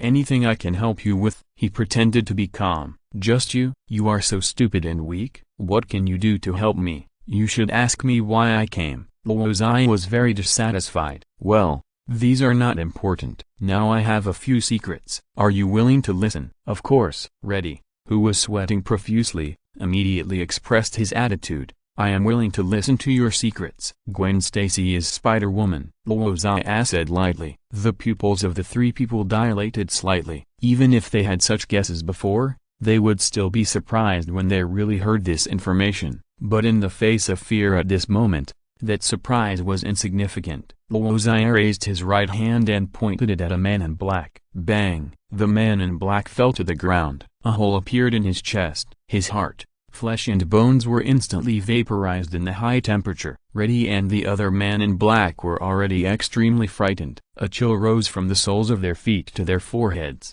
They were not terrified because of the demon's powerful strength, but because of his neurotic way of doing things. The dead man in black did not even offend the demon in any way. I forgot to tell you, listening to the secret of a demon will cost you a life, Luo Xia said softly, as if a clerk in a department store said the price of a shirt was £9.15. The second secret is that Mr. Luo, whom you are following today, is a demon, Luo Xia said slowly, and then he raised his hand and pointed it at the second man in black. Seeing his two men sentenced to death in front of him, Reddy's face was full of ashes. He had a lot of thoughts at this moment. He wanted to fight the demon to the death, but he also wanted to close his eyes and wait calmly. The idea of standing up and cursing the demon also flashed through his mind in an instant. After Chief George got out of the elevator, he crossed the cordon and came all the way to the crime scene. There were already police officers inside investigating and collecting evidence, but no useful information has been found so far. The first thing that caught his eye was not the 3 bloody corpses, but the demon mark with M on top and V on the bottom in the corner of the desk. Chapter 23 Tony Stark. At night, many staff members on the south side of the World Trade Center felt dazzled because they just saw a red and yellow figure flying across the sky. "Sir, Miss Potts is calling. Connect." "Hey, where have you been again?" "The equipment manufacturing department that you suspended has experienced a large-scale resignation incident, which happened this afternoon," Virginia Potts said in a series of words. "Why did I hear a loud noise?" "I'm driving a convertible sports car for a ride," Tony said vaguely. "Okay, I know. You don't know. You should meet Agent Phil in the office now and tell him how you escaped from the terrorists." Potts spoke quickly. "I remember writing this in the schedule, but now you've stood him up. I remember that the CIA, the Department of Defense, and the FBI have all contacted me." Tony was very confused. Where did this Agent Phil come from? "The Strategic Defense Attack and Logistics Support Agency." "Okay, it's a bit difficult to pronounce, but there is indeed such a government department." "Okay, I'm on my way back," Tony said panting. "Why are you panting?" Potts asked in surprise. "Because I'm running." "Aren't you driving for a ride?" "Yes, I'm driving for a run." Potts didn't believe his nonsense. "Agent Phil has been waiting for you for 2 hours. If you don't have time tonight, I'll ask him to go back." "I'm on my way back, soon," Tony said. The red and yellow steel suit crossed the night sky of New York, leaving an arc-shaped flight track. "Jarvis, how long will it take?" "Sir, it is expected to reach the Stark Industrial Building in 7 minutes. A few seconds later, Jarvis' voice sounded again. "Sir, an unidentified flying object has been detected behind you." Tony looked at the detection image sent by Jarvis on the screen. It was a very small flying object, and the speed was not slow. About 300 kilometers per hour. And it was approaching him quickly. "I've tracker." "He followed us when we entered the city?" Tony looked at the high-rise buildings below and gave up the idea of shooting down the flying object. "Forget it. Get rid of it." "Okay, sir." Tony increased the output power of the 4-arc pulse thrusters on his hands and legs, and he greatly increased his speed in a short period of time. "Sir, the target has accelerated to about 400 kilometers per hour." Tony continued to accelerate, but Jarvis still reported that the target behind him had also increased its speed. Tony continued to accelerate, but the distance between them continued to shrink. No matter how Tony accelerated, the target behind him could always catch up. This made Tony interested. He was very curious about what kind of energy the drone tracker behind him used to reach such a speed. "You know, he used the arc reactor to supply energy to the Iron Man armor." The person who made the aircraft behind him must be a genius like him, Tony thought. Just when he was about to increase the speed of Mark III to a high speed to completely get rid of the tail behind him, Jarvis reminded him in time. "Sir, it is not recommended to speed up to above the speed of sound in the city." "I don't know how high to fly," Tony continued to increase his altitude until he was nearly 3,000 meters high, and his speed had exceeded Mach 1.5. But as soon as he increased the distance, Jarvis reminded him that the flying object behind him had also increased its speed, and the speed even reached Mach 2. Shit, Tony cursed. He increased the speed of the Iron Man suit to the highest speed, but he couldn't get rid of the UFO. He began to slow down the speed and altitude. The speed of the Iron Man suit decreased rapidly, and finally the ailerons and flaps were opened. Jarvis showed that the distance between Tony and the UFO was rapidly decreasing. "It is coming, sir." "I know." Tony watched the number representing the straight line distance change from 4 digits to 3 digits, and then instantly changed to single digits and stopped. "But where is it?" Tony turned the mech around in confusion. He scanned the circle and didn't find the existence of the UFO, but the number representing the straight line distance on the screen clearly showed it. "At your 3 o'clock position, sir," Jarvis reminded. "It is invisible, in the optical sense." In the field of aviation, stealth refers to the effect that stealth fighters cannot be tracked by radar by coating the fuselage with a layer of material that absorbs radio waves efficiently. "Damn it." Tony raised his right hand and fired the arc pulse palm cannon. Luo Xia was originally driving on the St. Lawrence River, but suddenly a red and yellow figure flew across the sky. It was Iron Man. Luo Xia recognized it. It should be the Mark III that Tony Stark had just finished researching. It was painted the same as his old car, making it very recognizable. He chased after it without hesitation. After all, Luo Xia had seen the news about Tony Stark and was thinking about navigating to Tony's house on the weekend. It seemed that there was no need to go through so much trouble now. Although he was invisible, he could not shield Jarvis' electromagnetic wave scanning. Seeing Iron Man speed up, he also accelerated. Fortunately, Luo Xia's rabbit spell had been unsealed, so he would not be easily left behind by Iron Man. But even if he had reached the maximum speed of LV7 of the rabbit spell, he could not catch up with Iron Man. Luo Xia immediately upgraded the rabbit spell to LV8 in the villain system. Now his villain value was very sufficient. After letting the rabbit spell increase his maximum speed to 2 times the speed of sound, he caught up with Iron Man. Luo Xia just caught up with him, and Iron Man was about to bombard him with the palm cannon. How could he retreat? Fortunately, the power of Iron Man's palm cannon is not very strong now. Even if the dragon spell has not been unsealed, he should not be at a disadvantage in the battle with the palm cannon. After all, it is only the Mark III armor now. A violent explosion was heard, and part of the explosive power of the dragon spell dissipated on the iron armor. Tony hurriedly controlled the shaking, and he continued to fly in a hover. His armor retracted and opened, and small anti-armor missiles were fired one after another, accurately aiming at Luo Xia behind him. Luo Xia instantly used the rabbit spell to speed up and create a safe distance, and then used the dragon spell to detonate the bombs. Instant supersonic speed. Tony dropped his jaw in shock. What kind of monster is this? This is not a monster. It should be a demon.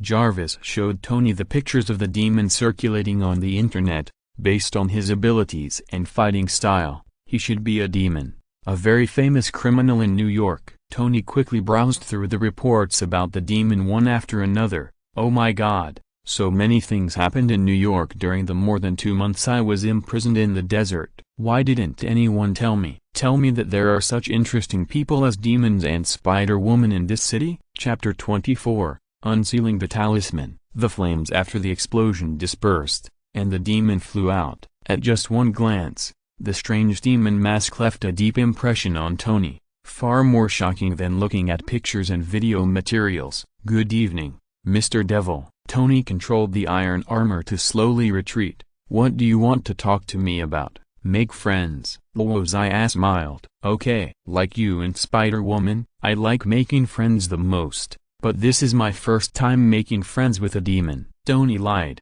Then can I leave now, friend? The night is beautiful, but it shouldn't be wasted in the sky. Not for now. Luo Xia continued to approach. The villain system hadn't prompted him that a talisman had been unsealed, so he naturally couldn't let Tony go. What a pity. Tony used all his strength to activate the armor, and the power of the arc pulse thrusters on his hands and feet instantly increased to 300%, and the 6-barrel mini cannon on his left shoulder fired. Tony also discovered the demon's weakness. The demon's physical defense should not be strong. Even if he used the time-consuming method of accelerating to distance himself and then detonating the bomb, he would not choose to resist the bomb to save time, so he could use continuous attacks to limit the speed of the demon chasing him. But the problem was that he did not load a lot of ammunition on this generation of Iron Man armor, hoping that the remaining ammunition could support him to get rid of the demon. But soon Tony's plan fell through. The invisible missiles on his arms, jamming bombs, small anti-armor missiles retracted by the armor, anti-hijacking ammunition launchers. All these weapons were used up. But the demon was still chasing him. Tony could not use the Iron Man armor to get rid of him, and he lost in the speed race just now. The offense and defense changed, and soon Luo Xia became the one who took the initiative to attack. Dragon Talisman explosion. But Luo Xia did not have Jarvis to aim and shoot for him. In this high-speed flight, he could not hit the flexible Iron Man armor at all, so he had to continue to close the distance. Bang! Luo Xia hit the back of the Iron Man armor. After being attacked, the balance of the Iron Man armor was broken and it was spinning. Tony spent a lot of effort to adjust it. Sir, the armor is damaged by 7%.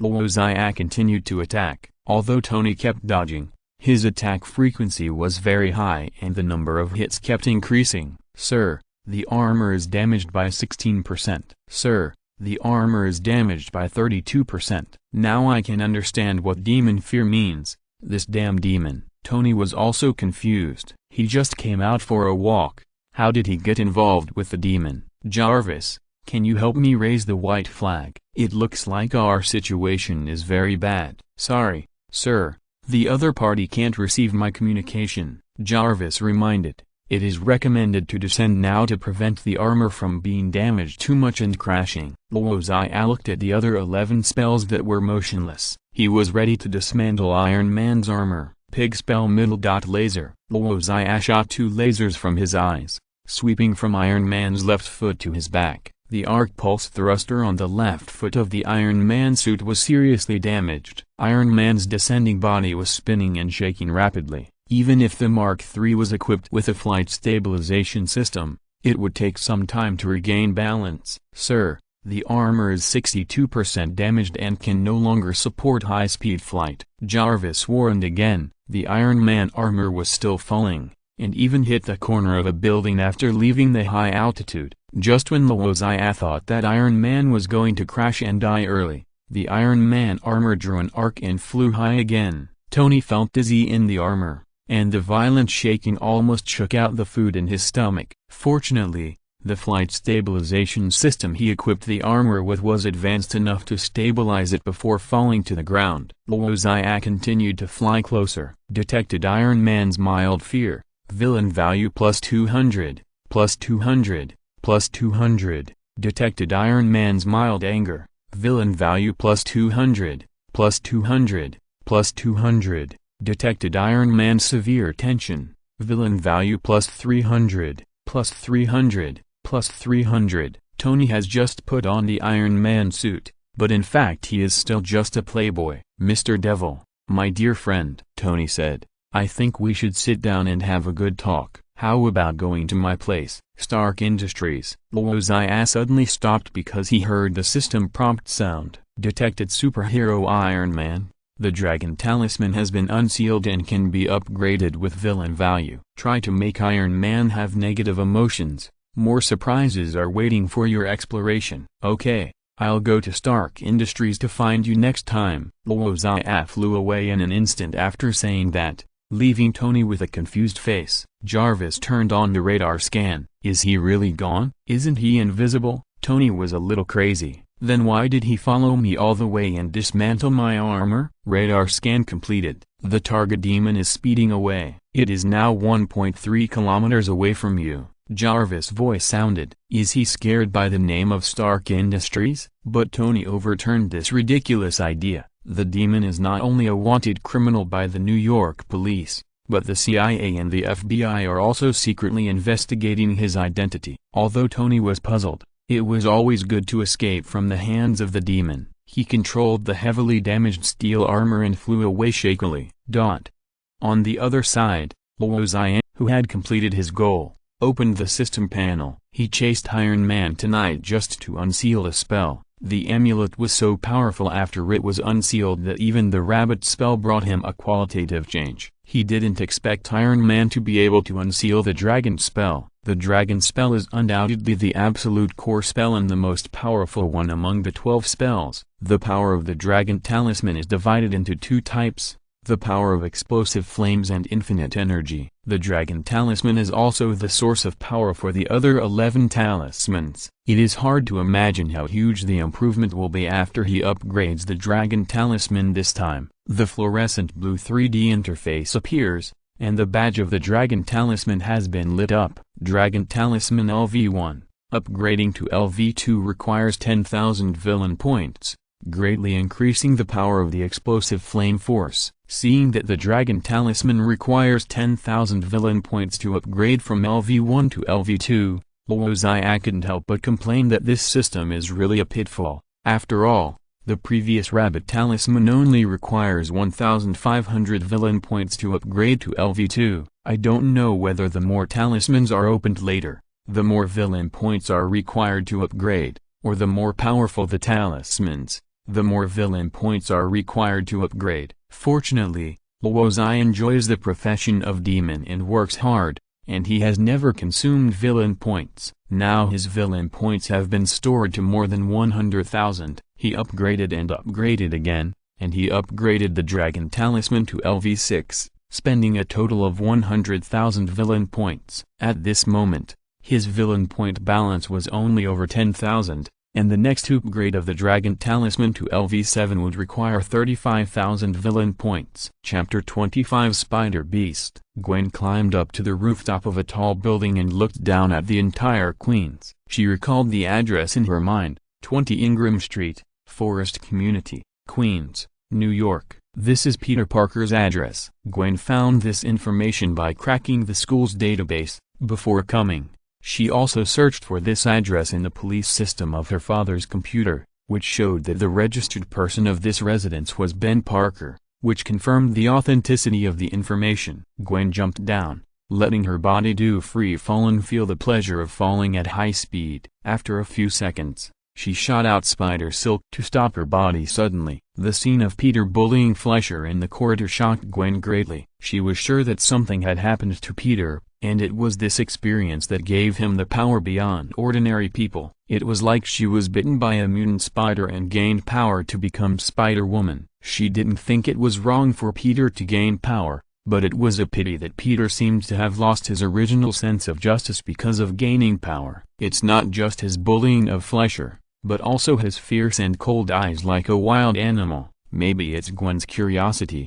or maybe she wants to do something to get a teenager back on track. Tonight, she entered Queens and prepared to explore Peter's home. Soon she found the place, a single-family villa. It's not too late now, and the villa is still lit. Gwen hung on the spider silk and fell to the window to eavesdrop on the conversation in the room. The content of the conversation is very simple. A couple is chatting about family matters. This couple should be Peter's uncle and aunt. From the conversation, it can be heard that Peter's uncle is an employee of the auto repair shop and his aunt is an employee of the department store. And now his uncle is complaining that Peter forgot to pick up his aunt, causing his aunt to take the subway and walk for more than half an hour at night. But his aunt defended Peter and said that she could come back alone. Gwen was ready to leave after listening for a while. The single-family villa is not big, and there is only one window on the second floor that is lit, which should be Peter's room. Gwen nimbly climbed up the wall toward the window.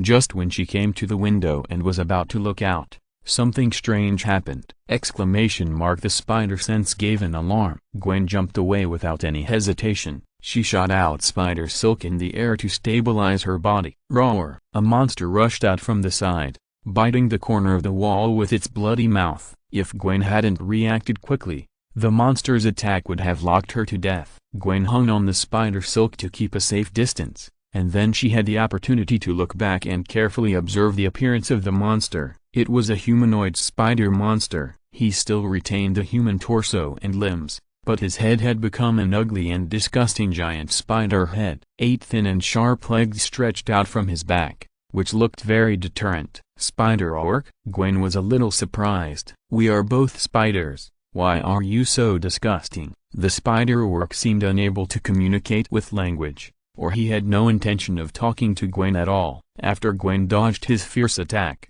the Spider Beastman was preparing for the next attack. He relied on the 8 spider legs behind him to walk smoothly and quickly on the vertical wall, just like moving on flat ground. Gwen shot Spider Silk to attack the Spider Beastman, but the Spider Beastman did not even dodge. He casually stretched out his 2 thin legs and quickly slashed in the air, cutting the Spider Silk shot by Gwen like 2 scimitars. After the Spider Beastman closed the distance, he sprinted and jumped again, attacking Gwen. This attack method is not in line with the habits of spiders at all. Spiders are elegant creatures. They first make spider webs, tie up their prey with spider webs, and then enjoy their prey. Gwen did not have time to think about it. She quickly fired Spider Silk to entangle the street lamp in the distance and pulled herself away in an instant. The Spider Beastman did not have the ability to move by spitting Spider Silk, but he moved very quickly, and his 8 thin legs swung out after images. Gwen looked at the Spider Beastman rushing towards her again, and felt that she had no idea where to start. Looking at the Spider Beastman's 8 sharp and sensitive bent legs, it is obvious that it would be foolish to fight it in close combat. However, Gwen is not good at long-range attacks. Her only long-range attack method is to shoot Spider Silk, and this skill has just been used, which has no effect on the Spider Beastman. The Spider Beastman did not give Gwen time to react. He was like a beast hunting, with the idea of killing the target in his mind. Gwen shot out Spider Silk and grabbed it, and her body flew out. Haha. Gwen swung the Spider Silk from the front to the side of the Spider Beastman, and she aimed at the Spider Beastman with a flying kick. The Spider Beastman was kicked more than 10 meters away, and finally hit a street lamp, but he was very tough and stood up quickly and rushed towards Gwen again. The Spider Beastman's 8 bent legs stepped on the road alternately, and the sharp leg tips easily penetrated the cement, leaving 2 rows of potholes on the road where he passed. When approaching Gwen, the Spider Beastman swung his bent leg and chopped it out. The spider leg cut through the air and made a sharp whistling sound. Gwen dodged the attack flexibly and punched the opponent's spider head. The Spider Beastman's attack did not stop at all. The remaining spider legs stabbed like swords. No matter how careful Gwen was, her arm was scratched under such intensive attacks. Gwen found the right time and grabbed one of his spider legs. She used all her strength to break the spider leg in an instant. Dang dang dang. Gwen used the spider leg as a weapon to defend herself constantly. Relying on her agile skills and spider sense to help her stand firmly, she finally inserted the spider leg into the opponent's stomach and kicked him away. Gwen stood there wiping the hot sweat, thinking that after so much effort, she should have solved this unknown Spider Beastman, right? But as expected, the Spider Beastman climbed up again. He grabbed the spider leg inserted in his abdomen, slowly pulled it out and threw it aside, and green blood was spilled all over the ground. Something shocking happened to Gwen. The spider leg behind the Spider Beastman that she had broken grew rapidly and was as good as new in just a few seconds. Gwen looked at the wound on the Spider Beastman's abdomen again, and the wound had healed long ago. Gwen had a lot of thoughts in an instant. She was not unfamiliar with this powerful healing ability. The lizard man she fought on the Brooklyn Bridge last time also had this power. Lizard man, Spider Beastman. She found it hard to believe that there was no relationship between the two. They are all a combination of human and another kind of animal's genes, and they have the powerful power of that animal. But the Spider Beastman is more powerful. He not only has the agility and sharpness of a spider, but also combines the powerful recovery ability of a lizard. These two monsters seemed to be created by a certain organization using a certain technology, and this technology is still being upgraded and developed. While Gwen was thinking, the Spider Beastman attacked again. End of this chapter. Thank you very much for reaching the end. Don't forget to like. Looking for more exclusive content and immediate access? Subscribe to our Patreon. Remember, Every like, subscription, or donation encourages us to continue. Thanks to everyone. See you in the next video.